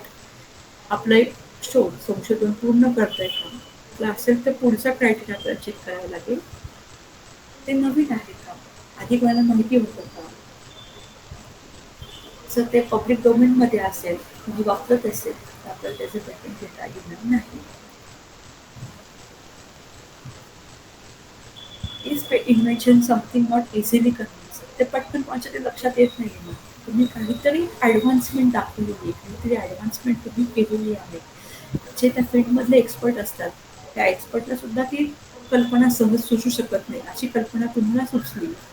जर असं असेल तर तुम्हाला असंही चेक करा की याच्यावर कोणी ह्या सिमिलर कन्सेप्टवर कोणी काम केलंय का, ते चेक करावं लागेल. तसं नसेल तर पुढे जायचं. आपण लोकांच्या हितासाठी काम करतो ना, तर लोकांच्या हिताच्या अगेन्स्ट काम करतोय, आपण पब्लिक मॉरलच्या अगेन्स्ट नाही करणार, हे आपल्याला चेक करावं लागेल. म्हणजे उद्या तुम्ही एक नवीन बंदूक तयार केली जी रॅपिड फायर करू शकेल, तर त्याला आपल्याला काही पेटंट घेता येणार नाही. आणि जे आपण संशोधन केलेलं आहे त्याचा जो काही ड्राफ्ट आहे त्याला स्पेसिफिकेशन असं म्हटलं जातं.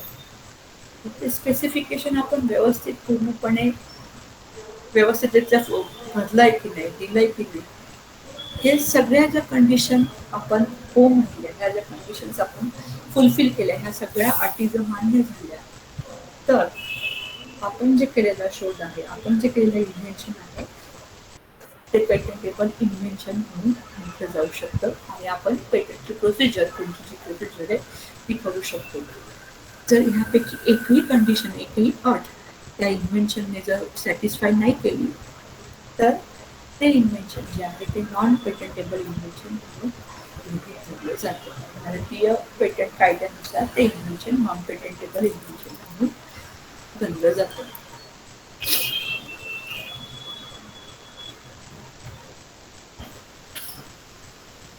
काही पेटंटची उदाहरणं आपण बघूयात. जसं मगाशी सांगितलं सरांनी की आम्ही राहुरी कृषी विद्यापीठाच्या वतीने एक पेटंट ॲप्लिकेशन फाईल केलेले आहे. तर त्या तिथल्याच एका सरांनी ready to eat spice paneer तयार केलेलं आहे. पनीरमध्ये खूप न्यूट्रिशनल व्हॅल्यूज असतात, खूप प्रोटीन्स असतात, हे आपल्याला माहितीच आहे सगळ्यांना. पण आपण काय करतो, पनीर तळतो किंवा भाजीमध्ये टाकतो, किसून त्याचं काहीतरी करतो आणि त्याच्यावर काहीतरी प्रोसेस करतो आणि मग ते खातो. या प्रोसेसिंगमध्ये काय होतं की त्याचे न्यूट्रिशन जे असतात ते निघून जातात, त्याचे न्यूट्रिशन कंटेंट्स बऱ्यापैकी निघून जातात. पण जर ते कच्चं खायचं म्हटलं तर बऱ्याच जणांना आवडत नाही. पण कच्च्या पनीरमध्ये शिजवलेल्या पनीरपेक्षा जास्त न्यूट्रिशन असतात, हे राहुरीतल्या एका प्राध्यापकांना कळालं आणि त्यांनी त्याच्यावर काम करून कच्चंच पनीर आपण कसं खाऊ शकू, ते कसं चांगलं लागेल, त्यात काय केल्यावर कुठले कुठले फॅक्टर ॲड केल्यावर ते कच्चं पनीर खाण्यासाठी उपयुक्त होईल, म्हणून त्यात त्यांनी वेगवेगळे मसाले टाकले. म्हणजे जिरा, पुदिन्याची पेस्ट किंवा अशा वेगवेगळ्या प्रकारचे मसाल्याचं कॉम्बिनेशनमध्ये टाकून स्पाइस म्हणजे मसालेदार पनीर त्याने तयार केलं, जे आपण कच्चं खाऊ शकतो आणि त्याद्वारे आपल्याला चांगले न्यूट्रिशनल व्हॅल्यूज आपल्या शरीराला मिळू शकतात. अजून एक उदाहरण आहे, हे FIR and hit brain card नावाचं एक इन्स्ट्रुमेंट तयार केलंय नाशिकमधल्या एका मनपा कर्मचारी इन्स्ट्रुमेंट. तर हे इन्स्ट्रुमेंट जे आहे, जे वेगवेगळे मेंदूचे आजार असतात, बऱ्याचदा मेंदूचे आजार जे असतात ते मेंदू पर्यंत प्रॉपर रक्त पुरवठा होत नाही म्हणून होत असतात. हे मशीन हेल्मेटसारखं असतं, ते डोक्याला लावलं की मेंदूच्या रक्ताभिसरणाची प्रक्रिया सुरळीत होते आणि काही मेंदू रक्ताच्या गाठी दुखऱ्या झाल्या असतील तर त्याही निघून जायला मदत करते. राहुरीच्याच एका प्राध्यापकांनी कच्च्या कैरीचा पल्प बनवण्याची एक प्रक्रिया शोधलेली आहे. तो पल्प जो आहे तो 12 महिने आपण प्रिझर्व करू शकतो आणि आपलं कैरीचं पन्ह किंवा वेगवेगळ्या प्रकारचे ज्या डिशेस हे केल्या जातात त्या करण्यासाठी तो कच्च्या कैरीचा पल्प वापरला जाऊ शकतो. विशेष म्हणजे ह्या कैऱ्या ज्या आहेत त्या डॉक्टर सरांनी गोळा केलेल्या आहेत. जेव्हा आंब्याच्या झाडाच्या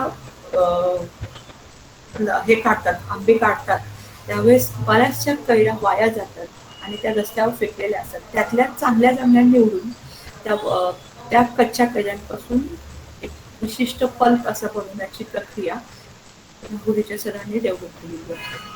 त्याचा आपण पेटंटला केलेलो आहोत.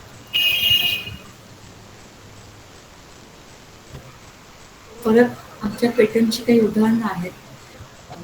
जे मोस्टली पेटंटचे ग्रांटेड पेटंट म्हणून किंवा जे आता सक्सेसफुली पेटंट ऑफिसने मान्य केलेले जे पेटंट आहेत त्याची ही उदाहरणं आहेत.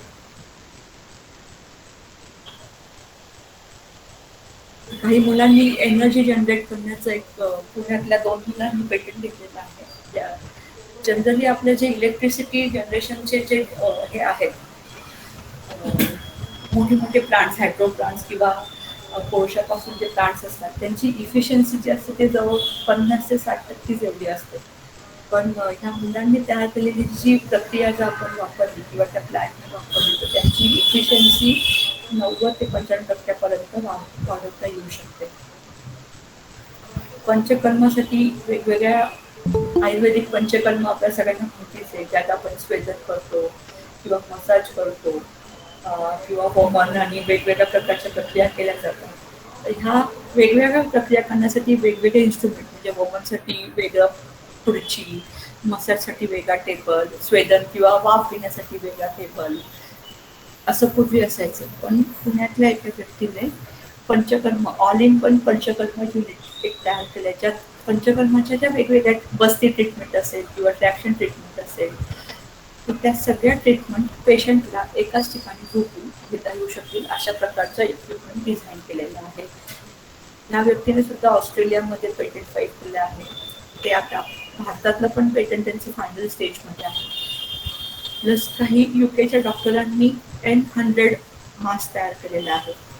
आपण सगळे तर आता कोरोनाच्या पॅन्डेमिकमुळे मास्क खूप कंपल्सरी झालेला आहे. आता आपल्या दैनंदिन जीवनाचा घटक झालेला आहे मास्क वापरणं.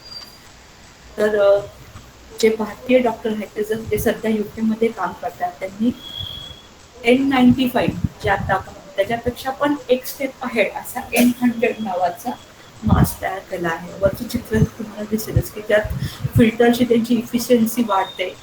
आपण मास्क खूप वेळ एक 8 ते 10 तास आपण तो तोंडावर ठेवू शकतो, बोलू शकतो मास्क घालूनच. जे मास्क घालून आपलं जे सफोकेशन होतं तसं त्या मास्कमुळे होणार नाही. अशा एकदम उत्तम प्रकारचा मास्क त्यांनी डेव्हलप केला आहे आणि त्याला पेटंट सुद्धा त्यांना मिळालेलं आहे. राहुरी विद्यापीठासाठी तर ऑलरेडी आपण काम करतोच आहोत.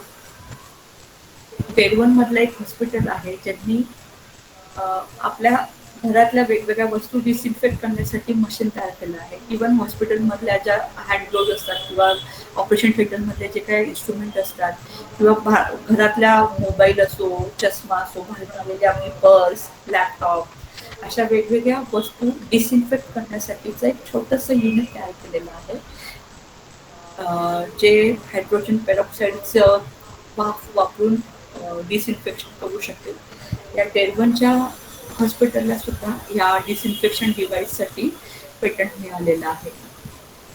पुढे डेरवनच्या एक डॉक्टर आहेत ज्यांनी मेन्स्ट्रुएशन प्रोडक्शन किट तयार केलेलं आहे. म्हणजे महिलांना मासिक पाळी येईल की नाही त्या दिवशी त्या किटद्वारे त्यांना पटकन कळू शकतो. पुण्यातल्या एका विद्यार्थ्याने पोल्युशन कंट्रोल डिव्हाइस तयार केलेलं आहे ज्याच्यावर आता काम चालू आहे.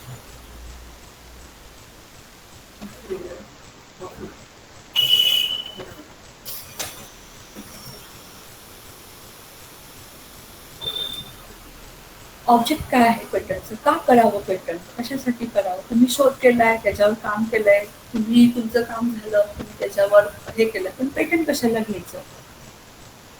तर त्याचे काही ऑब्जेक्टिव्ह आहेत ते आपण आता वन बाय वन बघूया. महत्वाचं म्हणजे शोध करण्यासाठी जी प्रेरणा लागते, जे एन्करेजमेंट लागतं, सायंटिफिक रिसर्च लागतो, तो पेटंट सिस्टीममुळे आपल्याला मिळतो. म्हणजे एक महत्वाचा ऑब्जेक्टिव्ह आहे की पेटंटमुळे सायंटिफिक रिसर्च एन्करेज केला जाऊ शकतो. पेटंटमुळेच नवीन टेक्नॉलॉजी निर्माण होऊ शकते. इंडस्ट्रियल प्रोग्रेस हे मुख्य उद्दिष्ट आहे आपल्या पेटंट सिस्टीमचं, भारतीय patent सिस्टीमचं. to grant exclusive privilege to own, use or sell the product or the method for limited period. हे महत्वाचं उद्दिष्ट आहे. तुम्ही पेटंट करताय, तुम्ही पेटंट घेताय, तुम्हाला शोध एखादा नवीन शोध केल्यानंतर काय मिळते तर त्या व्यक्तीला मोनोपोली एक्सक्लुझिव्ह राईट किंवा एकस्व अधिकार मिळतो, ज्याद्वारे तो व्यक्ती स्वतः त्याचं प्रोडक्शन, मॅन्युफॅक्चरिंग, सेलिंग जे काय आहे तो ते व्यक्ती स्वतःच करू शकतो किंवा त्याच्या परवानगीने इतर व्यक्ती करू शकतात. आणि to simulate new invention for commercial utility. थोडक्यात एक पेटंट म्हणजे इंडस्ट्री असं आपण गणित मांडू शकतो. म्हणजे तुम्ही एक शोध लावलेला आहे, त्याचं पेटंट घेतलेलं आहे, तर तुम्ही एक इंडस्ट्री तयार करू शकता, ते मॅन्युफॅक्चर करू शकता, ते विकू शकता. आणि जेव्हा इंडस्ट्रियल प्रोग्रेस होते तेव्हाच आपल्या इकॉनॉमिक प्रोग्रेस किंवा कमर्शियल युटिलिटी होते. एवढं सगळं असूनही पेटंट का घेत नाही? बरेच प्राध्यापक, बरेच सायन्स रिसर्च अँड डेव्हलपमेंटमध्ये जे कर्मचारी आहेत किंवा मोठमोठ्या हुद्द्यावर जे काम करतात ते सुद्धा पेटंट घ्यायला घाबरतात, पेटंट प्रोसेसला घाबरतात. तर काय काय प्रॉब्लेम्स आहेत बरं पेटंट सिस्टीममध्ये? एक तर म्हणजे लेस अवेअरनेस. बऱ्याच जणांना माहितीच नसतं की आपण जो शोध केलाय किंवा जे संशोधन केलं आहे त्याचं पेटंट होऊ शकतं. एक सर्वे केला होता भारतातल्या एका मोठ्या मार्केटिंग कंपनीने. त्यात असं कळालं की चांगल्या चांगल्या युनिव्हर्सिटीमधल्या प्राध्यापकांना, मोठमोठ्या R&D लॅबमध्ये काम करणाऱ्या सायंटिस्ट, रिसर्चरला सुद्धा माहिती नाहीये की त्यांचं इन्व्हेन्शन, त्याचं पेटंट घेतलं जाऊ शकतं. त्यांना त्याची कल्पनाच नाहीये. जवळजवळ असे 35% R&D मध्ये काम करणारे लोक आहेत ज्यांना पेटंट म्हणजे काय हे माहिती नाही. दुसरं जे आहे technicality of the patent information. तुम्हाला तुमच्या शोधाला पेटंट घ्यायचं असेल तर त्याचे जे काही टेक्निकल डिटेल्स असतात की काय काय पुरावे द्यावे लागतील, काय काय डॉक्युमेंट द्यावे लागतील, हे कधी कधी किचकट असू शकतात, कधी कधी किचकट वाटू शकतात लोकांना. आणि मग हा किचकटपणा टाळण्यासाठी लोक पेटंटला जात नाही बरेचसे लोक. आणि तिसरा जो आहे प्रॉब्लेम तो टाइम कन्झ्युमिंग नेचर.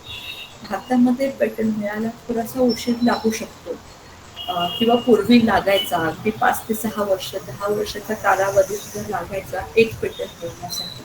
परंतु आता भारत सरकारने खूप चांगली पावलं उचललेली आहेत. त्यांनी एक्सपिरियंट एक्झामिनेशनची प्रोव्हिजन आता दिलेली आहे, ज्याद्वारे एखादा व्यक्ती, संशोधक त्याच्या संशोधनाला, त्याच्या इन्व्हेन्शनला खूप चांगल्या प्रकारे प्रमोट करू शकून लवकरात लवकर पेटंट मिळू शकतो.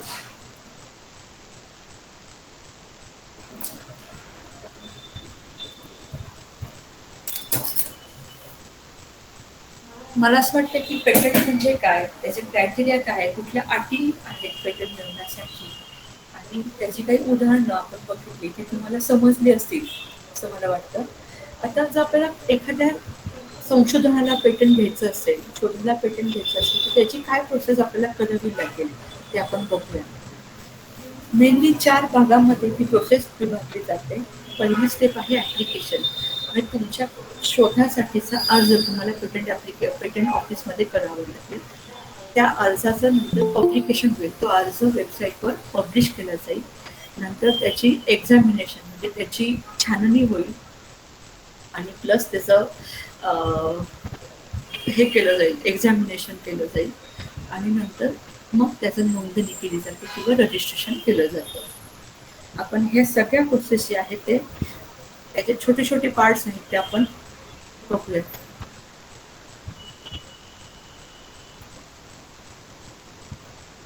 पण पेटंटचा प्रोसिजर पार्ट बघण्याच्या आधी एक स्लाइड आपण बघूया. तुम्ही एखादा शोधला, तुम्ही एका शोधावर काम केलंय, तुम्हाला एखादी नवीन कल्पना सुचलेली आहे, तर त्या कल्पनेला पेटंटेबल इन्व्हेन्शन स्वरूप कसं द्यायचं याची ही स्लाइड आहे. बऱ्याचदा एखादं काम करताना एखाद्या ठिकाणी आपल्याला पटकन एखादी नवीन कल्पना सुचते.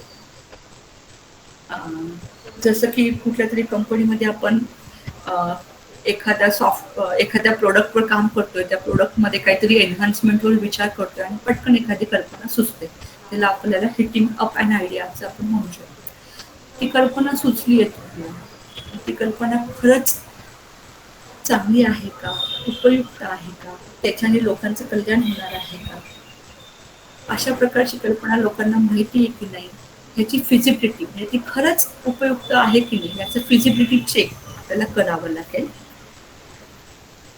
आणि ती जर कल्पना जी सुचली आहे ती जर खरंच उपयुक्त असेल तर त्याच्यावर आपल्याला काम करायला सुरुवात करावी लागेल. त्याला आपण इन्व्हेन्शन डेव्हलपमेंट असं म्हणू शकतो. म्हणजे एखादं नवीन प्रोडक्ट करायची कल्पना तुम्हाला सुचली, ते प्रोडक्ट उपयुक्त आहे असं तुम्हाला समजलं, मग तुम्ही ते प्रोडक्टवर त्याचं प्रोटोटाईप तयार करायचं काम तुम्ही सुरू करू शकता. आणि नंतर ट्रायल आणि टेस्टिंग, म्हणजे ते प्रोडक्ट जेव्हा कच्चं किंवा त्याचं प्रोटोटाईप तयार होतं तेव्हा त्याची ट्रायल आणि टेस्टिंग घेऊन त्याचा रिव्ह्यू सतत करत राहणं खूप गरजेचं असतं. तुम्ही ठरवलेला प्रोडक्ट आणि तुम्ही बनवलेला प्रोडक्ट बरोबर आहे का, तुमचं जे उद्दिष्ट आहे ते प्रोडक्ट बनवण्याबद्दल साठीचं ते उद्दिष्ट साध्य होतंय की नाही, लोकांचं उद्दिष्ट साध्य होतंय की नाही, तो पर्टिक्युलर प्रॉब्लेम सॉल्व्ह केला जातो की नाही, हे सगळं बघणं ह्या ट्रायल अँड टेस्टिंगमध्ये येतं. एवढं सगळं करून जेव्हा एखादं इन्व्हेन्शन आपल्या हातात येतं तेव्हा ते इन्व्हेन्शन पेटंटेबल इन्व्हेन्शन आहे की नाही आपण असं चेक करू शकतो. मला इथे सांगायला आवडेल की फक्त कल्पना की मी असं करेल, मी तसं करेल, मी एखादं मशीन बनवेल, एखादं युनिट तयार करेल, पाऊस पाडवण्याचं यंत्र तयार करेल, अशा प्रकारच्या फक्त आणि फक्त कल्पनेला आपल्याला पेटंट घेता येत नाही. तर त्या आयडियाचं, त्या कल्पनेचं मटेरियलाइज फॉर्म म्हणजे एक मूर्त स्वरूप जोपर्यंत आपण पेटंट ऑफिसमध्ये सादर करत नाही किंवा त्याच्याविषयीचं सगळं लिखित स्वरूपात आपण देत नाही, तोपर्यंत त्या संशोधनाला आपल्याला पेटंट घेता येत नाही. जेव्हा आपल्याला एखादी कल्पना सुचते आणि त्याच्यावर आपण काम करायला सुरुवात करतो, तर इथे एक महत्त्वाचं आहे की इन्व्हेन्शन डायरी आम्ही बऱ्याच इन्व्हेंटरला मेंटेन करायला लावतो की तुम्हाला ही कल्पना सुचली, ह्या तारखेला मला ही कल्पना सुचली, मग ह्या तारखेला मी त्याच्या जे मशीनचा एक कच्चा आखाडा तयार केला, मग त्याच्यासाठी लागणारा काय काय माल असेल तो माल मी ह्या तारखेला विकत घेतला, त्याचे काही काही पार्ट्स मी बनवले, मग ते पार्ट्स मी 5 सेकंद असेंबल केले, अशा स्वरूपाचं जी डेव्हलपमेंट होत जाते ती सगळी त्या आपण इन्व्हेन्शन डायरीमध्ये नोंदवून करू शकतो. आणि जेव्हा नंतर तुम्ही पेटंट ॲप्लिकेशन फाईल करता तर हेच इन्व्हेन्शन डायरी तुम्हाला बरीच उपयुक्त ठरू शकते. ते स्पेसिफिकेशन लिहिण्यासाठी प्लस ॲज अ प्रूफ तुम्हीच त्याच्यावर काम करता त्याचं प्रूफ म्हणून पण ती इन्व्हेन्शन डायरी तुम्ही वापरू शकता.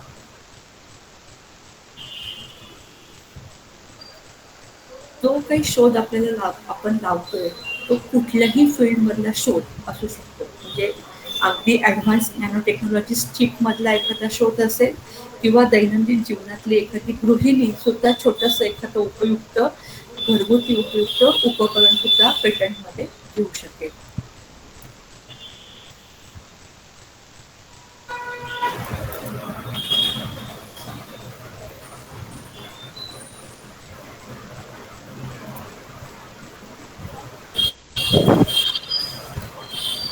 आपण शोध लावलाय, आपल्याला कळालंय, आपण त्याच्यावर काम केलंय, त्याचा प्रोडक्ट तयार केलेला आहे, मग काय होतं, बरेच प्रोफेसर लोकांचं किंवा बरेच मंडळींची घाई होते की अरे आता आपला शोध अरे वा फळाला आलाय आपलं संशोधन, आणि नक्कीच एखाद्या कंपनीला दाखवायचं किंवा एखाद्या एक्झिबिशनमध्ये मांडायचं, लगेच त्याच्यावरचं एखाद्या न्यूज रिपोर्टरला सांगायचं की अरे माझं असं एक मशीन तयार केलंय मी आणि मला त्याचा सक्सेस मिळालेला आहे अशा प्रकारचं, तर ते लगेच पब्लिक डोमेनमध्ये किंवा ते लगेच पब्लिश करायची बरेच जण घाई करतात. त्याच्यामुळे काय होतं की ते पब्लिक डोमेनमध्ये जातं आणि जो नॉवेल्टी क्रायटेरिया असतो पेटंटसाठीचा तो तिथे किल होतो. म्हणजेच इथे मला म्हणायचं की 3P over 2P. 2P म्हणजे काय, तुम्ही एखादं संशोधन केलंय, इन्व्हेन्शन तयार केलंय, ते पब्लिश करता आणि ते लगेच पेरिश होऊन जातं. त्याच्यामुळे काय होतं, lack of commercial exploitation. Public डोमेनमध्ये आल्यामुळे तुम्हाला पेटंट घेता येत नाही त्याचं, आणि पेटंट घेतल्यामुळे तुमची मोनोपोली तिथे राहत नाही आणि मग इतर मंडळी तुमचं कॉपी करू शकता. ऑन द अदर हँड जेव्हा आपण 3P म्हणजे पहिल्यांदा तुम्ही त्याचं पेटंट करायचं, नंतर ते पब्लिश होतं आणि मग जे प्रॉस्पेरिटीकडे लीड करतं. त्यामुळे काय होतं की तुम्हाला पेटंट मिळाल्यामुळे तुमच्याकडे मोनोपोली राहते, तुम्ही रॉयल्टी घेऊ शकता, तुम्ही सोल मॅन्युफॅक्चरर होऊ शकता आणि त्यामुळे तुमची इकॉनॉमिक ग्रोथ अधिक उत्तम प्रकारे होऊ शकते. 2Pच्या ऐवजी आपण जर 3P कडे गेलो, म्हणजे आपलं इन्व्हेन्शन आपण तयार केलंय, आपण शोध घेतलेला आहे, त्याच्यावर काम केलं आहे, त्याचं पेटंट घेऊन जर आपण त्याचं कमर्शियल ऍक्टिव्हिटीकडे वळालो तर ते जास्त महत्वाचं आणि जास्त फायद्याचं आपल्यासाठी ठरू शकेल. एखादा शोध लावून तो डायरेक्टली पब्लिक डोमेनमध्ये आणून त्याचं कमर्शियल युटिलिटी करण्यापेक्षा त्या शोधावर काम करून त्याचं पेटंट घेऊन मग त्याचं कमर्शियल युटिलिटी करणं जास्त फायद्याचं असू शकतं.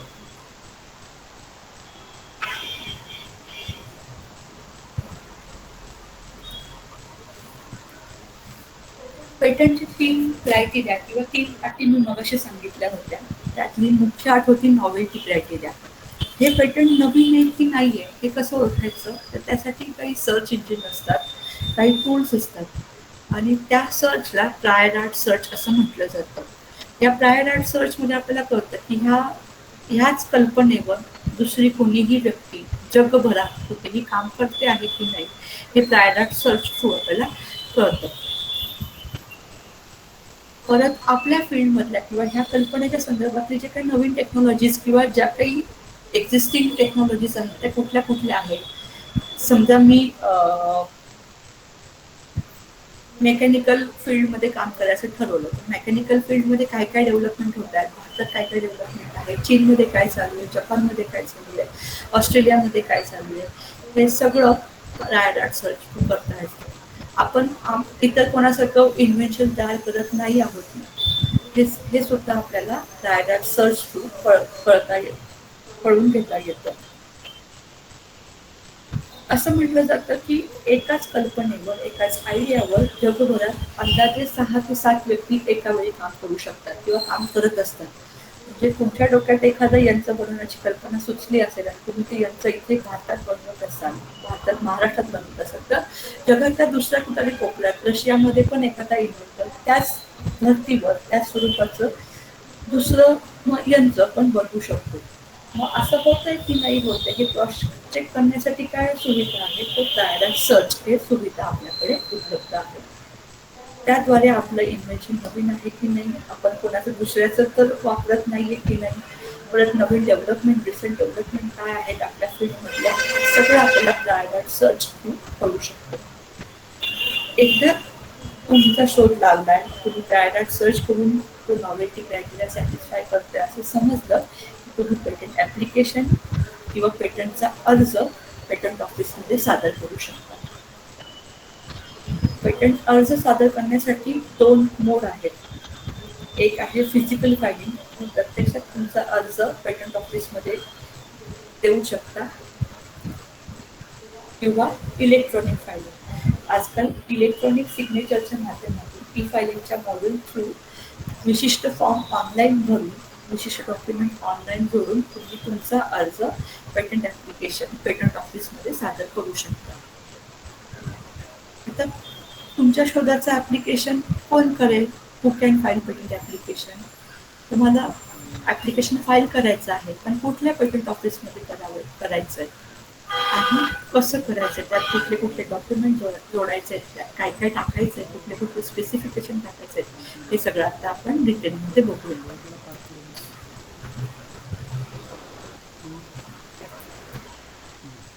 Who can file patent application, म्हणजे पेटंटचा अर्जदार किंवा ॲप्लिकंट कोण असू शकतं हे आपण आता बघतोय. The application can be filed either alone or jointly. म्हणजे जे अर्जदार असतात ते एकटे, एखादी व्यक्ती असेल तर व्यक्ती किंवा संस्था असेल तर संस्था, व्यक्ती 4-5 व्यक्ती एकत्र येऊन किंवा एखादी व्यक्ती प्लस संस्था एकत्र येऊन त्या पेटंटचा अर्ज सादर करू शकतात. पण ज्याने जो ॲक्च्युअल इन्व्हेंटर आहे, ज्याने तो शोध लावलेलं आहे, ज्याने ते ऍक्च्युअल संशोधन तयार केलेलं आहे, ती व्यक्ती म्हणजेच ट्रू अँड फर्स्ट इन्व्हेंटर ती व्यक्ती स्वतः किंवा त्या व्यक्तीची कंपनी, त्या व्यक्तीची संस्था किंवा त्याचा पार्टनर असं कोणीही पेटंटचं ऍप्लिकेशन सादर करू शकतं किंवा त्या इन्व्हेंटरने त्या संशोधकाने कोणाला तरी असाइन केलेलं आहे पर्टिक्युलर व्यक्तीला, तर ती व्यक्ती सुद्धा इन्व्हेंटरच्या वतीने त्या संशोधकाच्या वतीने पेटंट ऍप्लिकेशन किंवा पेटंट अर्ज पेटंट ऑफिसमध्ये देऊ शकते. ऍक्च्युअली इन्व्हेंटरचा लिगल रिप्रेझेंटेटिव्ह कोणतरी कायद्याचा एखादा तज्ज्ञ जो त्याच्या वतीने प्रतिनिधी म्हणून इन्व्हेंटरच्या प्रतिनिधी म्हणून सुद्धा पेटंट ऍप्लिकेशन सादर करू शकतो. आणि ज्या एखाद्या केसमध्ये 2 किंवा 3 व्यक्तींनी किंवा त्याच्यापेक्षा जास्त व्यक्तींनी एकत्र काम केलेलं असेल प्रोजेक्टमध्ये, तर त्या सगळ्या व्यक्ती मिळून पेटंट ऍप्लिकेशन सादर करू शकतात किंवा एकच व्यक्ती सगळ्यांच्या परमिशनने कन्सेंटने पेटंटचा अर्ज पेटंट ऑफिसमध्ये देऊ शकतो.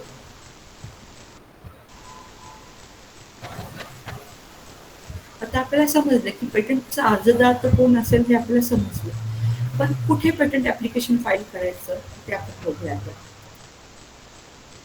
पेटंट राईट हा जो आहे तो टेरिटोरियल राईट आहे. म्हणजे भारतात आपण जर पेटंटचा अर्ज दिला असेल तर तो पेटंटचा जो अधिकार आहे तो आपल्याला भारतासाठी मिळाला आहे. आणि भारतासाठी पेटंट फाईल करण्यासाठी महत्वाचा मुद्दा जो आहे तो address for service in India, भारतातला सर्व्हिस ऍड्रेस तुम्हाला सादर करावा लागेल.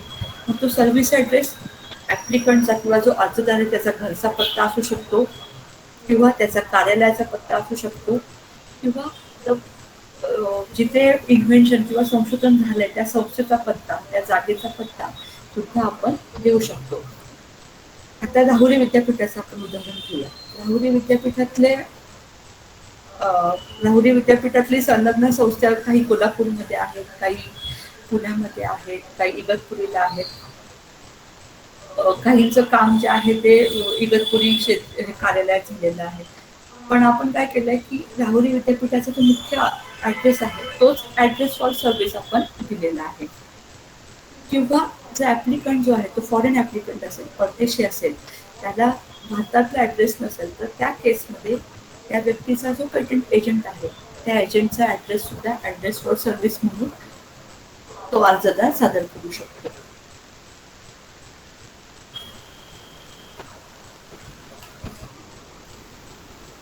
भारतामध्ये 4 पेटंट ऑफिस आहेत.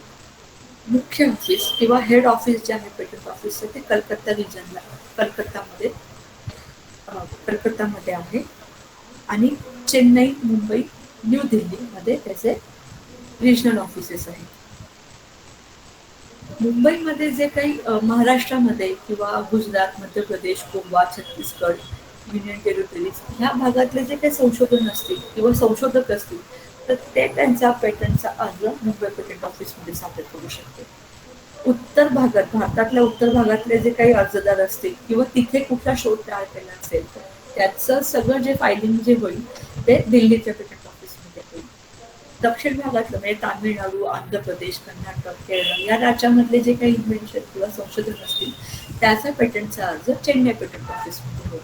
आणि भारताच्या पूर्वीय भागातला किंवा हे सोडून बाकीचे जे राज्य आहेत त्या सगळ्यांचे पेटंटचे अर्ज कलकत्ता पेटंट ऑफिसमध्ये सादर करता येतील.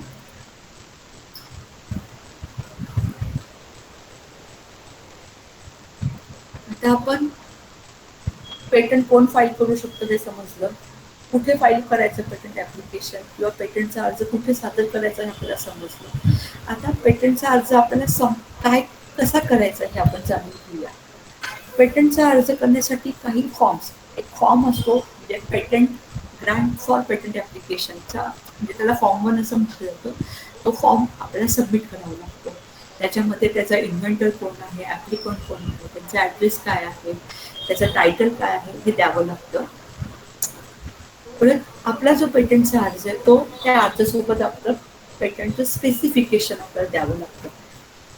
ते जे संशोधन आपण तयार केलेलं आहे त्या संशोधनामध्ये एक्झॅक्टली काय आहे ते त्यात सांगावं लागतं. मग त्याचं फील्ड कुठलं आहे, तुम्ही कुठला टेक्निकल प्रॉब्लेम ॲड्रेस केलेला आहे, त्याच्यावर कसं काम केलं आहे, कुठले कुठले भाग त्या इन्व्हेन्शनचे आहेत, ते कसे वर्कआउट करणार आहेत, ते सगळं आपल्याला स्पेसिफिकेशनमध्ये द्यावं लागतं. स्पेसिफिकेशन दोन प्रकारचे असतात, एक प्रोव्हिजनल स्पेसिफिकेशन आणि एक कम्प्लीट स्पेसिफिकेशन. आपण पुढे सविस्तर आपण प्रोव्हिजन आणि कम्प्लीट आपण थोडं सविस्तररित्या बघणारच आहोत. परत जर डिव्हाइस असेल, काही यंत्र असेल, तर त्याचं व्हिज्युअल रिप्रेझेंटेशन, त्याचे आकृतीबंध आपल्याला द्यावे लागतील. पेटंट ॲप्लिकेशन आपण कम्प्लीट स्पेसिफिकेशनच्या माध्यमातून सबमिट करत असतो, तर आपलं पेटंटचा अर्जासोबत क्लेम्स आणि ॲबस्ट्रॅक्ट असणं गरजेचं असतं.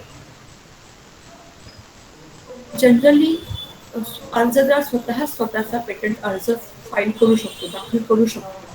परंतु क्लेम कसे ड्राफ्ट करायचे, कुठले कुठले डिक्लेरेशन द्यायचे, काही काही अजून असाइनमेंट आणि वेगवेगळ्या प्रकारचे फॉर्म सबमिट करायचे असतात. हे सगळं कधी कधी अवघड किंवा किचकट वाटू शकतं. म्हणून बऱ्याचदा पेटंट अटॉर्नी किंवा पेटंट एजंटची मदत घ्या असं सजेस्ट केलं जातं.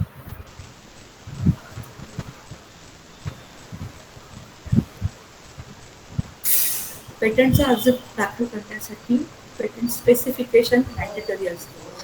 ते दोन प्रकारचे असू शकतात, एक तर प्रोव्हिजनल स्पेसिफिकेशन किंवा कम्प्लीट स्पेसिफिकेशन.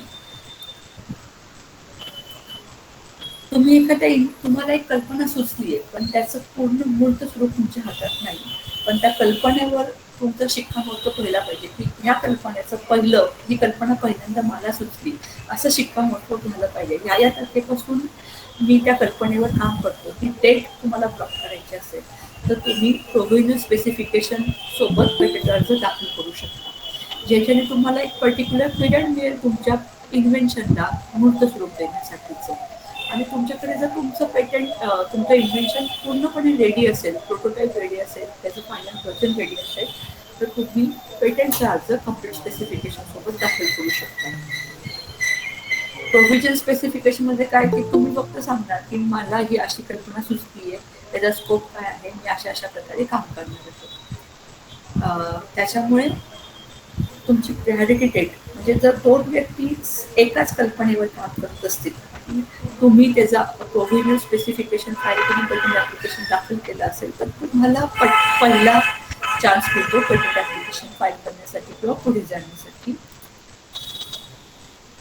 प्रोव्हिजनल केल्यापासून 12 महिन्याच्या कालावधीमध्ये आपल्याला कम्प्लीट स्पेसिफिकेशन फाईल करणं गरजेचं असतं.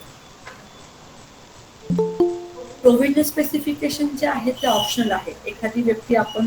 एखादा अर्जदार प्रोव्हिजनल स्पेसिफिकेशन सोबत पेटंट अर्ज दाखल करू शकतो किंवा तो स्किप पण करू शकतो. परंतु पेटंट अर्जाचा कम्प्लीट स्पेसिफिकेशन हा मॅन्डेटरी पार्ट आहे. कारण की कम्प्लीट स्पेसिफिकेशन मध्येच आपल्या इन्व्हेन्शनची, आपल्या संशोधनाची लिगल बाउंड्री डिफाईन केली जाते, ज्याला क्लेम्स असं म्हटलं जातं. आणि प्लस तुमच्या इन्व्हेन्शनचा सारांश किंवा ॲबस्ट्रॅक्ट काय आहे ते सुद्धा देणं खूप सक्तीचं असतं.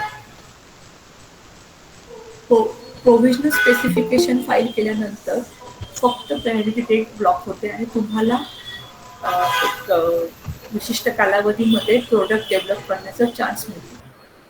त्याच्या विरुद्ध कम्प्लीट स्पेसिफिकेशन फाईल केल्यानंतर आपण पेटंटची जी पुढची प्रोसेस आहे, पब्लिकेशनची, एक्झामिनेशनची, ती इनिशिएट करू शकतो. आणि पब्लिकेशन झाल्यानंतर कमर्शियल ॲक्टिव्हिटी म्हणजे त्याचं सेलिंग, मार्केटिंग, जे काय आपल्याला कमर्शियल युटिलिटी करायची ती आपण त्याची करू शकतो.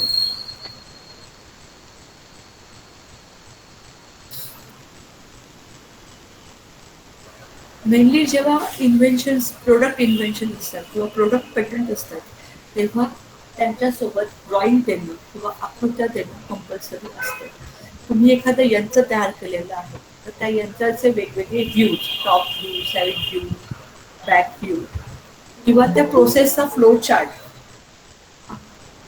आकृतीच्या माध्यमातून पेटंट ऑफिसमध्ये देणं गरजेचं असतं. आकृत्यांमुळे काय होतं, जे इन्व्हेन्शन आहे, जे संशोधन आहे, ते कळायला सोपं जाऊ शकतं.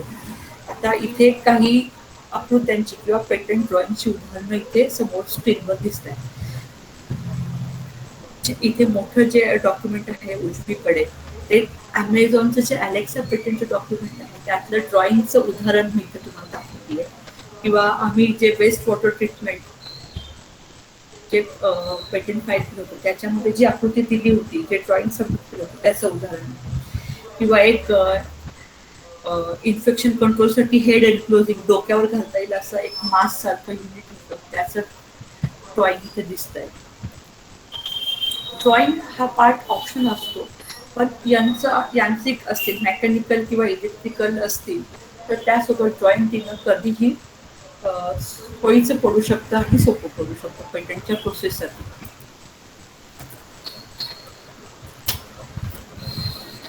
एकदा आपण पेटंटचा अर्ज दाखल केला, पेटंट कम्प्लीट स्पेसिफिकेशन आपण फाईल केलं, त्यानंतर पेटंट ऑफिस तुमचा अर्ज 8 महिन्याच्या कालावधीनंतर पेटंटच्या वेबसाईटवर पब्लिश करतो. रूल 24 हा जो आहे पेटंट कायद्यातला, तो पब्लिकेशन म्हणजे काय आणि त्याचे फायदे काय हे डिफाईन करतो. आपल्याला जर 8 महिने थांबायचं नसेल तर अर्जदार जो आहे तो अर्ली पब्लिकेशनची म्हणजे तुमचा अर्ज, तुमचा पेटंटचा अर्ज लवकरात लवकर पब्लिश व्हावा अशी रिक्वेस्ट पेटंट ऑफिसला देऊ शकतो, ज्याद्वारे 2 ते 3 महिन्यामध्ये म्हणजे 18 महिन्याच्या कंपॅरेटिव्हली 2 ते 3 महिन्यामध्ये तुमचं ॲप्लिकेशन पेटंट ऑफिसच्या वेबसाईटवर किंवा जर्नलमध्ये पब्लिश होतं. जर्नलमध्ये पब्लिश झाल्यानंतर ह्या पेटंटचा अर्जदार कोण आहे, त्याचा ॲब्स्ट्रॅक्ट काय आहे, त्याची फायलिंग डेट काय आहे, हे सगळे कंटेंट पेटंट ऑफिसच्या जर्नलमध्ये पब्लिश होतात. आणि पब्लिकेशन झाल्यानंतरच अर्जदाराला पेटंट इन्व्हेन्शनसाठी कमर्शियल युटिलिटीचा अधिकार प्राप्त होतो. जोपर्यंत पेटंट ॲप्लिकेशन पब्लिश होत नाही तोपर्यंत त्याचं कमर्शियल युटिलिटी म्हणजे मॅन्युफॅक्चरिंग युनिट सुरू करायचं आहे, प्रोडक्शन सुरू करायचं आहे, कोणाकडे ते विकायचं आहे, असाईन करायचं आहे, हे कुठलेही अधिकार जोपर्यंत पब्लिकेशन होत नाही तोपर्यंत त्या व्यक्तीला किंवा त्या अर्जदाराला मिळत नाही. पेटंट पब्लिश झालं म्हणजे तुम्हाला ॲज ए पेटंट मिळालं असंच अधिकार तुम्हाला सगळ्या स्वरूपाचे अधिकार प्राप्त होतात. फक्त एकच अधिकार तुम्हाला मिळत नाही, जो की इतरांना रोखण्यासाठीचा म्हणजे right to file suit against infringer हा जो अधिकार आहे तो फक्त पेटंट ग्रांट झाल्यानंतरच मिळतो. बाकी सगळे अधिकार म्हणजे जसं म्हटलं की मोनोपोली राईट आहे, मेकिंग, युझिंग, सेलिंग, हे सगळे कमर्शियल युटिलिटीचे अधिकार तुम्हाला किंवा पेटंट अर्जदाराला प्राप्त होतात. पण पेटंट पब्लिश झाल्यानंतर जी तिसरी पार्टी आहे ते प्री ग्रँट अपोजिशन सुद्धा फाईल करण्याचे चान्सेस असतात या केसमध्ये. आणि in case pre Grant opposition म्हणजे पेटंट ग्रांट होण्याच्या आधी कोणी ऑब्जेक्शन घेतलं असेल तर त्याला प्री ग्रँट अपोजिशन असं म्हटलं जातं. तर पेटंटच्या अर्जदाराला त्या ऑपोजिशनला इनव्हॅलिडेट करावं लागतं. पेटंट ऑफिस तशी संधी अर्जदाराला देतं.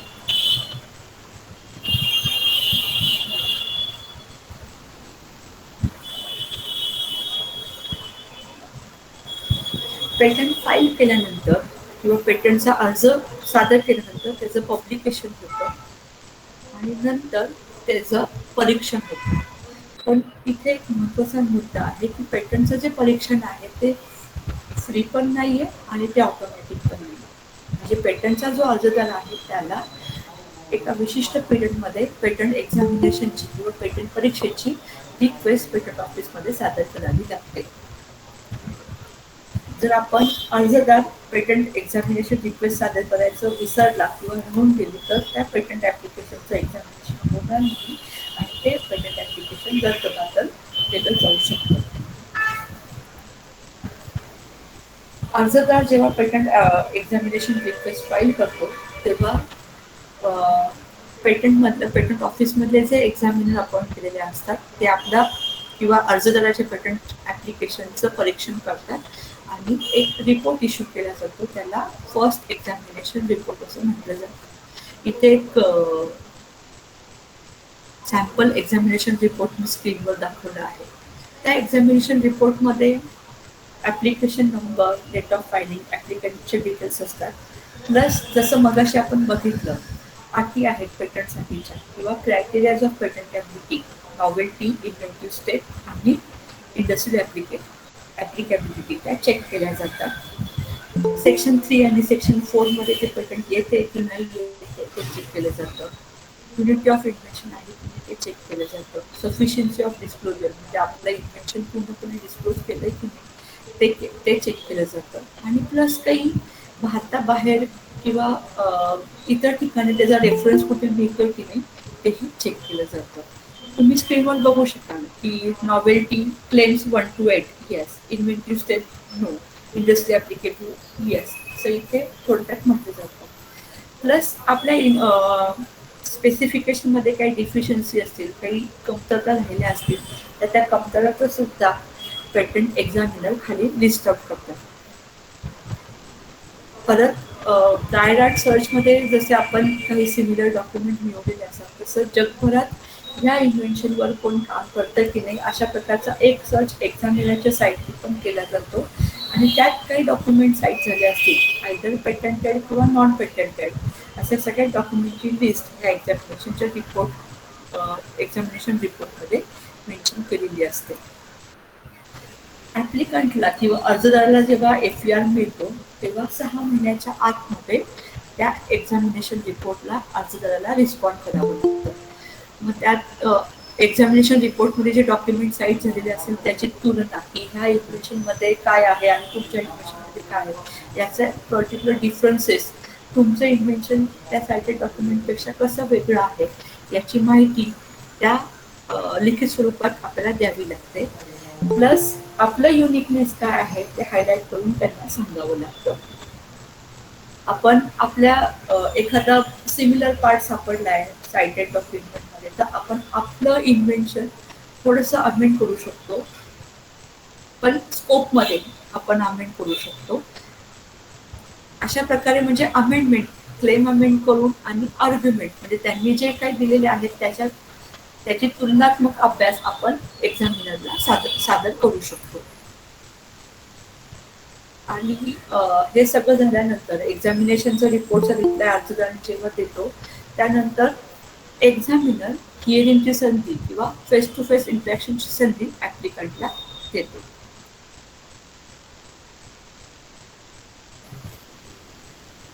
जसं मी मगाशी म्हटलं होतं की एक्सपिडाइट एक्झामिनेशनचं नवीन रूल आता भारतीय पेटंट ऑफिसने सुरू केलेलं आहे. ही नवीन प्रोव्हिजन्स चालू केलेली आहे.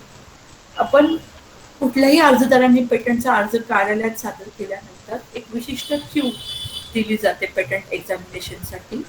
पण आता जी नवीन एक्सपिडाइट एक्झामिनेशन आलेली आहे रूल 24C नुसार त्यासाठी मग सेपरेट ॲक्सेलरेट क्यू असाइन केली जाते आणि ज्याद्वारे एक्झामिनेशनची जी प्रोसेस आहे ती फास्टेस्ट रूटमध्ये केली जाते. पण आता हे जे एक्सपिडाइट एक्झामिनेशनची जी रिक्वेस्ट आहे ती कोण फाईल करू शकतो ते आपण बघूया.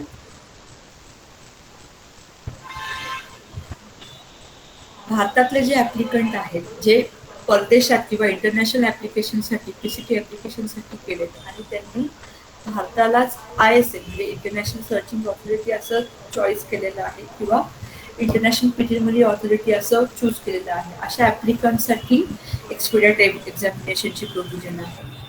किंवा जर काही स्टार्टअप असतील रजिस्टर्ड स्टार्टअप असतील ते डायरेक्टली एक्सपिडाइट एक्झामिनेशनची रिक्वेस्ट फाईल करू शकतात. स्मॉल एंटिटी जे रूल 2FA नुसार जे ॲप्लिकंट स्मॉल एंटिटीचे क्रायटेरिया फुलफिल करतात ते एक्सपिडाइट किंवा लवकर एक्झामिनेशनची प्रोसेस इनिशिएट करू शकतात. हा खूप महत्त्वाचा मुद्दा आहे की फिमेल नॅशनल पर्सन म्हणजे महिला संशोधकांसाठी हा खूप महत्त्वाचा मुद्दा आहे. त्यांच्या ॲप्लिकेशनला एक्सपिडाइट एक्झामिनेशनची प्रोव्हिजन देऊ शकतात. किंवा गव्हर्नमेंट अंडरटेकिंग दिलेलं आहे काही संस्थांनी ते देऊ शकतात. किंवा जे काही संस्था किंवा ॲप्लिकंट आहेत जे एलिजिबल आहेत इंटरनॅशनल ॲप्लिकेशनच्या पर्स्यूट काही ॲग्रीमेंट थ्रू अशा संस्था देऊ शकतात. एक्झामिनेशन आयदर रेग्युलर रूटमध्ये एक्झामिनेशन असो किंवा एक्सपिडाइट रूटमध्ये एक्झामिनेशन असो एक्झामिनेशन रिपोर्ट इश्यू झाल्यानंतर अर्जदाराला त्याचं आर्ग्युमेंट सबमिट करावं लागतं, अमेंडमेंट सबमिट करावं लागतं. अमेंडमेंट सबमिट केल्यानंतर जर एक्झामिनर सॅटिस्फाय झाला तर डायरेक्टली पेटंट ग्रांट होतं. जर एक्झामिनर सॅटिस्फाय नसतील होत तर ते अर्जदाराला एक संधी देतं वन टू वन इंट्रोडक्शन करण्याची. त्याला हिअरिंग असं म्हटलं जातं. आत्ता हिअरिंग 2 प्रकारचे अवेलेबल आहेत. फिजिकल हिअरिंग म्हणजे अर्जदार डायरेक्टली पेटंट ऑफिसमध्ये जाऊन एक्झामिनरशी बोलू शकतो किंवा व्हिडिओ कॉन्फरन्सिंग जसं आपण आता झूम मीटद्वारे बोलतोय संवाद साधतोय तसं व्हीसी मोडद्वारे सुद्धा अर्जदार त्याच्या अटॉर्नीसोबत किंवा स्वतः एक्झामिनर सोबत इंटरॅक्शन करू शकतो आणि त्यांचे आर्ग्युमेंट त्याचं सबमिशन सादर करू शकतो. पेटंट एक्झामिनर जर कन्व्हिन्स झाला की हे इन्व्हेन्शन जे आहे ते नवीन आहे, इंडस्ट्रियल ॲप्लिकेबल नाही, त्याच्यामुळे इन्व्हेंटिव्ह स्टेप इन्व्हॉल्व आहे, तर आपलं किंवा अर्जदाराचं पेटंट ॲप्लिकेशन ग्रांट होतं. ते गृहीत धरलं जातं आणि ते ग्रांट केलं जातं. हे जे आहे ते पेटंट ग्रांटचं सर्टिफिकेट आहे. यालाच लेटर ऑफ पेटंट असंही म्हटलं जातं. आणि अर्जदाराला पेटंट ग्रांट किंवा ग्रांट ऑर्डर दिली जाते. आणि पेटंट ऑफिसची पेटंटची टर्म जी आहे ती 20 वर्ष आहे. 20 वर्षात तुम्हाला एक्सक्लुझिव्ह राईट मिळेल. ते पेटंट मॅन्युफॅक्चर किंवा जे काही मगाशी आपण डिस्कस केलं ते सगळं एकस्व अधिकार तुम्हाला 20 वर्षासाठी एन्जॉय करता येईल. पेटंट ग्रांट झाल्यानंतर त्याची रिन्युअल फी भरणं खूप महत्त्वाचं असतं. अदरवाईज ते पेटंट एन्फोर्स ठरत नाही. आणि वर्किंग ऑफ पेटंट सुद्धा महत्त्वाचं आहे. इथे पेटंट तुम्हाला एक पेटंट सर्टिफिकेट देतं. पेटंट सर्टिफिकेट किंवा पेटंट ग्रांट झाल्यानंतर पेटंट ऑफिस त्याचे नोंदणी करतं रजिस्टरमध्ये. पेटंट कोण आहे, कधी ग्रांट झाला आहे, काय इन्व्हेन्शन आहे, अशा प्रकारची नोंद पेटंट रजिस्टरमध्ये केली जाते. आणि तुम्ही तुमच्या इन्व्हेन्शनचा मोनोपोली राईट एन्जॉय करू शकता.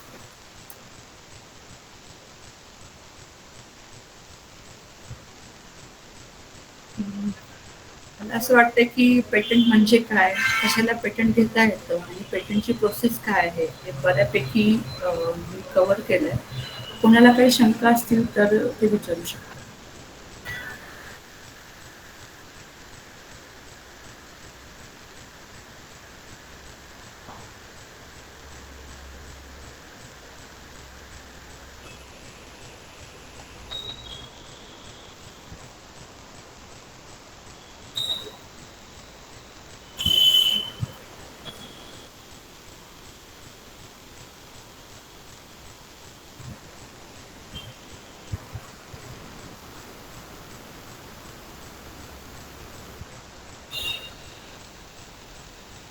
काही डाऊट असेल तर ते विचारू शकतात.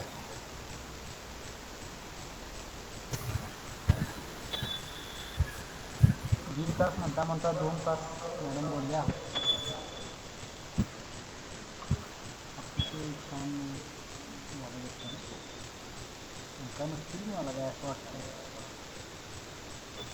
तुम्ही कोणाला काय शंका असेल तर विचारून घ्या. सगळ्या शंकांचं निरसन केलं आहे आपण मॅडमने.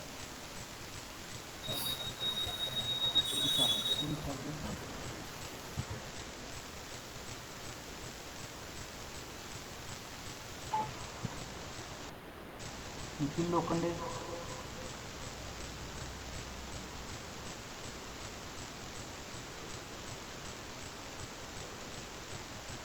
हां विचारा.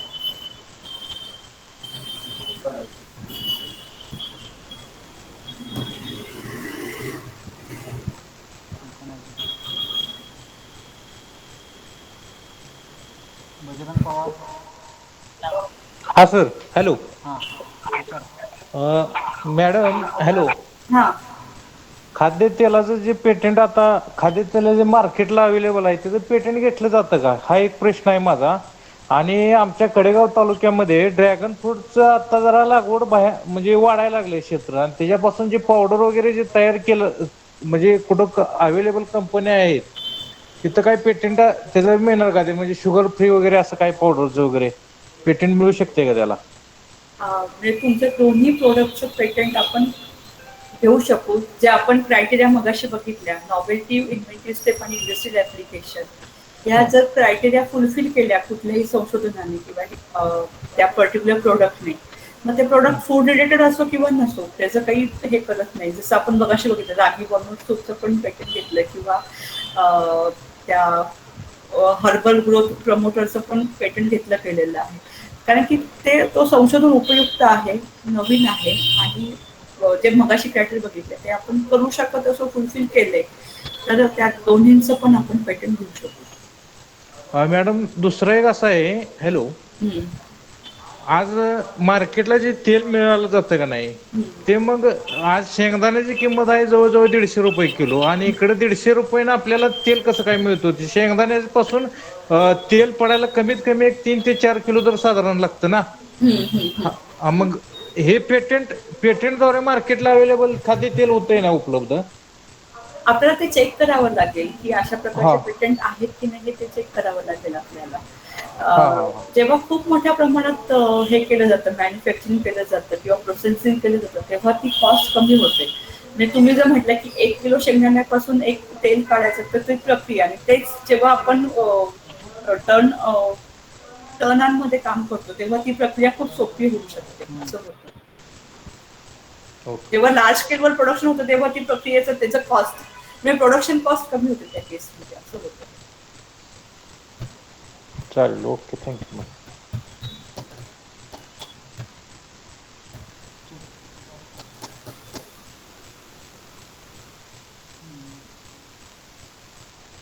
सागर पवार बोला.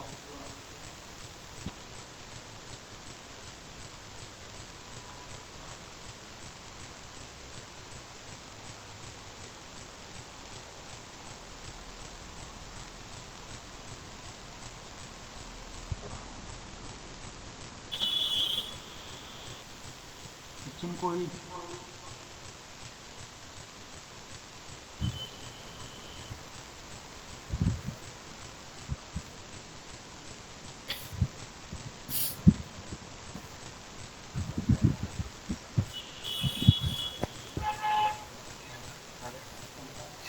आणखी शंका कोणाला काय विचारायची आहेत का या व्यतिरिक्त? ठीक आहे, मला वाटते. हां सर. हां, बोला बोला. हॅलो. बोला बोला सर सूर्यवंशी बोल. सर मॅडम, आपल्याला एका शेतकऱ्याचा एक हा कन्सेप्ट आहे की देशी गायच्या शेणापासून साबण तयार करणे. तुमचा आवाज येत नाहीये व्यवस्थित. हॅलो. हा तुमचा आवाज ना मध्ये मध्ये ब्रेक झाला, त्याच्यामुळे व्यवस्थित कळालं नाही तुम्ही काय तुमचा बोलले. तुमचा प्रश्न समजला नाही, पुन्हा एकदा प्रश्न व्यवस्थित विचारा. सर आपल्याला एक असा शेतकरी आहे की त्याच्या देशी गाय, ओरिजिनल देशी गायपासून, गायच्या शेणापासून, हॅलो, हो, गायच्या ऐकते. शेणापासून साबण तयार केला जातो, असं त्याचं एक मत आहे, आणि ते त्या पद्धतीने वाटचाल करत आहे आता. बर. मग त्याचे आपल्याला पेटंट घेऊ शकता येते का? हो, आपण करू शकतो त्याचं पेटंट, जर इतर कोणी त्याच्यावर काम केलं नसेल किंवा पेटंटचा अर्ज घेतला नसेल तर एक वेगळा आपण. प्रॉडक्ट म्हणून तो एक हो, कारण की आता सध्या देशी गाईच्या शेणावर खूपच संशोधन चालू आहे. इव्हन देशी गाईच्या शेणापासून रंगाची निर्मिती होतीये, आणि त्याचं पण पेटंट ऍप्लिकेशन केलं गेलं आहे. वेगवेगळे प्रोडक्ट शेणापासून म्हणजे धूप आणि तशा स्वरूपाचे पेटंट घेतले गेलेले आहेत. चायनामध्ये भरपूर अशा प्रकारचे पेटंट आहेत ऑलरेडी. तर त्याच्यामुळे आपल्याला तो सर्च करावा लागेल की साबण तयार करता येतोय का, आणि तो तयार केला तर इतर कोणी तो बनवला नसेल तर आपण निश्चितच घेऊ शकतो. बरं, आता ह्याची माहिती आम्हाला कुठं मिळेल की आपल्याला हा पुढे एक आपल्याला हे याच्यातून आपल्याला एक करिअर करायचं आहे त्या शेतकऱ्याचं, तर आपल्याला पुढे माहिती घ्यायची तर काय करता येईल? जसं गुगल असतं तसं वेगवेगळ्या देशांचे पर्टिक्युलर इंजिन्स असतात ज्याचा ऍक्सेस आम्हाला असतो, आणि तिथून आम्ही पेटंटेड लिटरेचर सर्च करू शकतो. प्रत्येक पेटंट ऑफिसचे पण एक विशिष्ट हे असते, साईट असते, आणि त्याद्वारे पण आपण बघू शकतो. नाही तर त्या शेतकऱ्यांना आपल्याला एक मार्ग दाखवायचा झाला तर काय आपल्याला थोडी माहिती पाहिजे ना, की बाबा पुढचा मार्ग हा आहे, सांगून त्यांना चालना दिली पाहिजे. नाही, कारण की ते हे जे असतात जसं गुगल असतं तसं सर्च इंजिन असतात. ते काही पेड बर. असतात, काही फ्री असतात, असं असतं ते. हां हां. आणि त्या माध्यमातून मग आपण सर्च करू शकतो. बर, ठीक आहे. मग त्याचेच तुमचा जरा नंबर वगैरे दिला तर बरं होईल मॅम. हो चालेल. माझा नंबर मी सांगू का तुम्हाला? मी मॅडम किंवा शेअर मी करतो शेअर कर. नंबर आम्ही सरांच्याकडनं घेतो आम्ही सर. हो चालेल. कारण की कसं होतं की भारतात वेगळं, जपानमध्ये वेगळं, चीनमध्ये वेगळं, असं प्रत्येक देशांच्या ह्याच्यामध्ये जाऊन आपल्याला ते चेक करावं लागतं की तिकडे आहे की नाही, तिथे काम करताय की नाही, असं आपल्याला चेक करावं लागतं.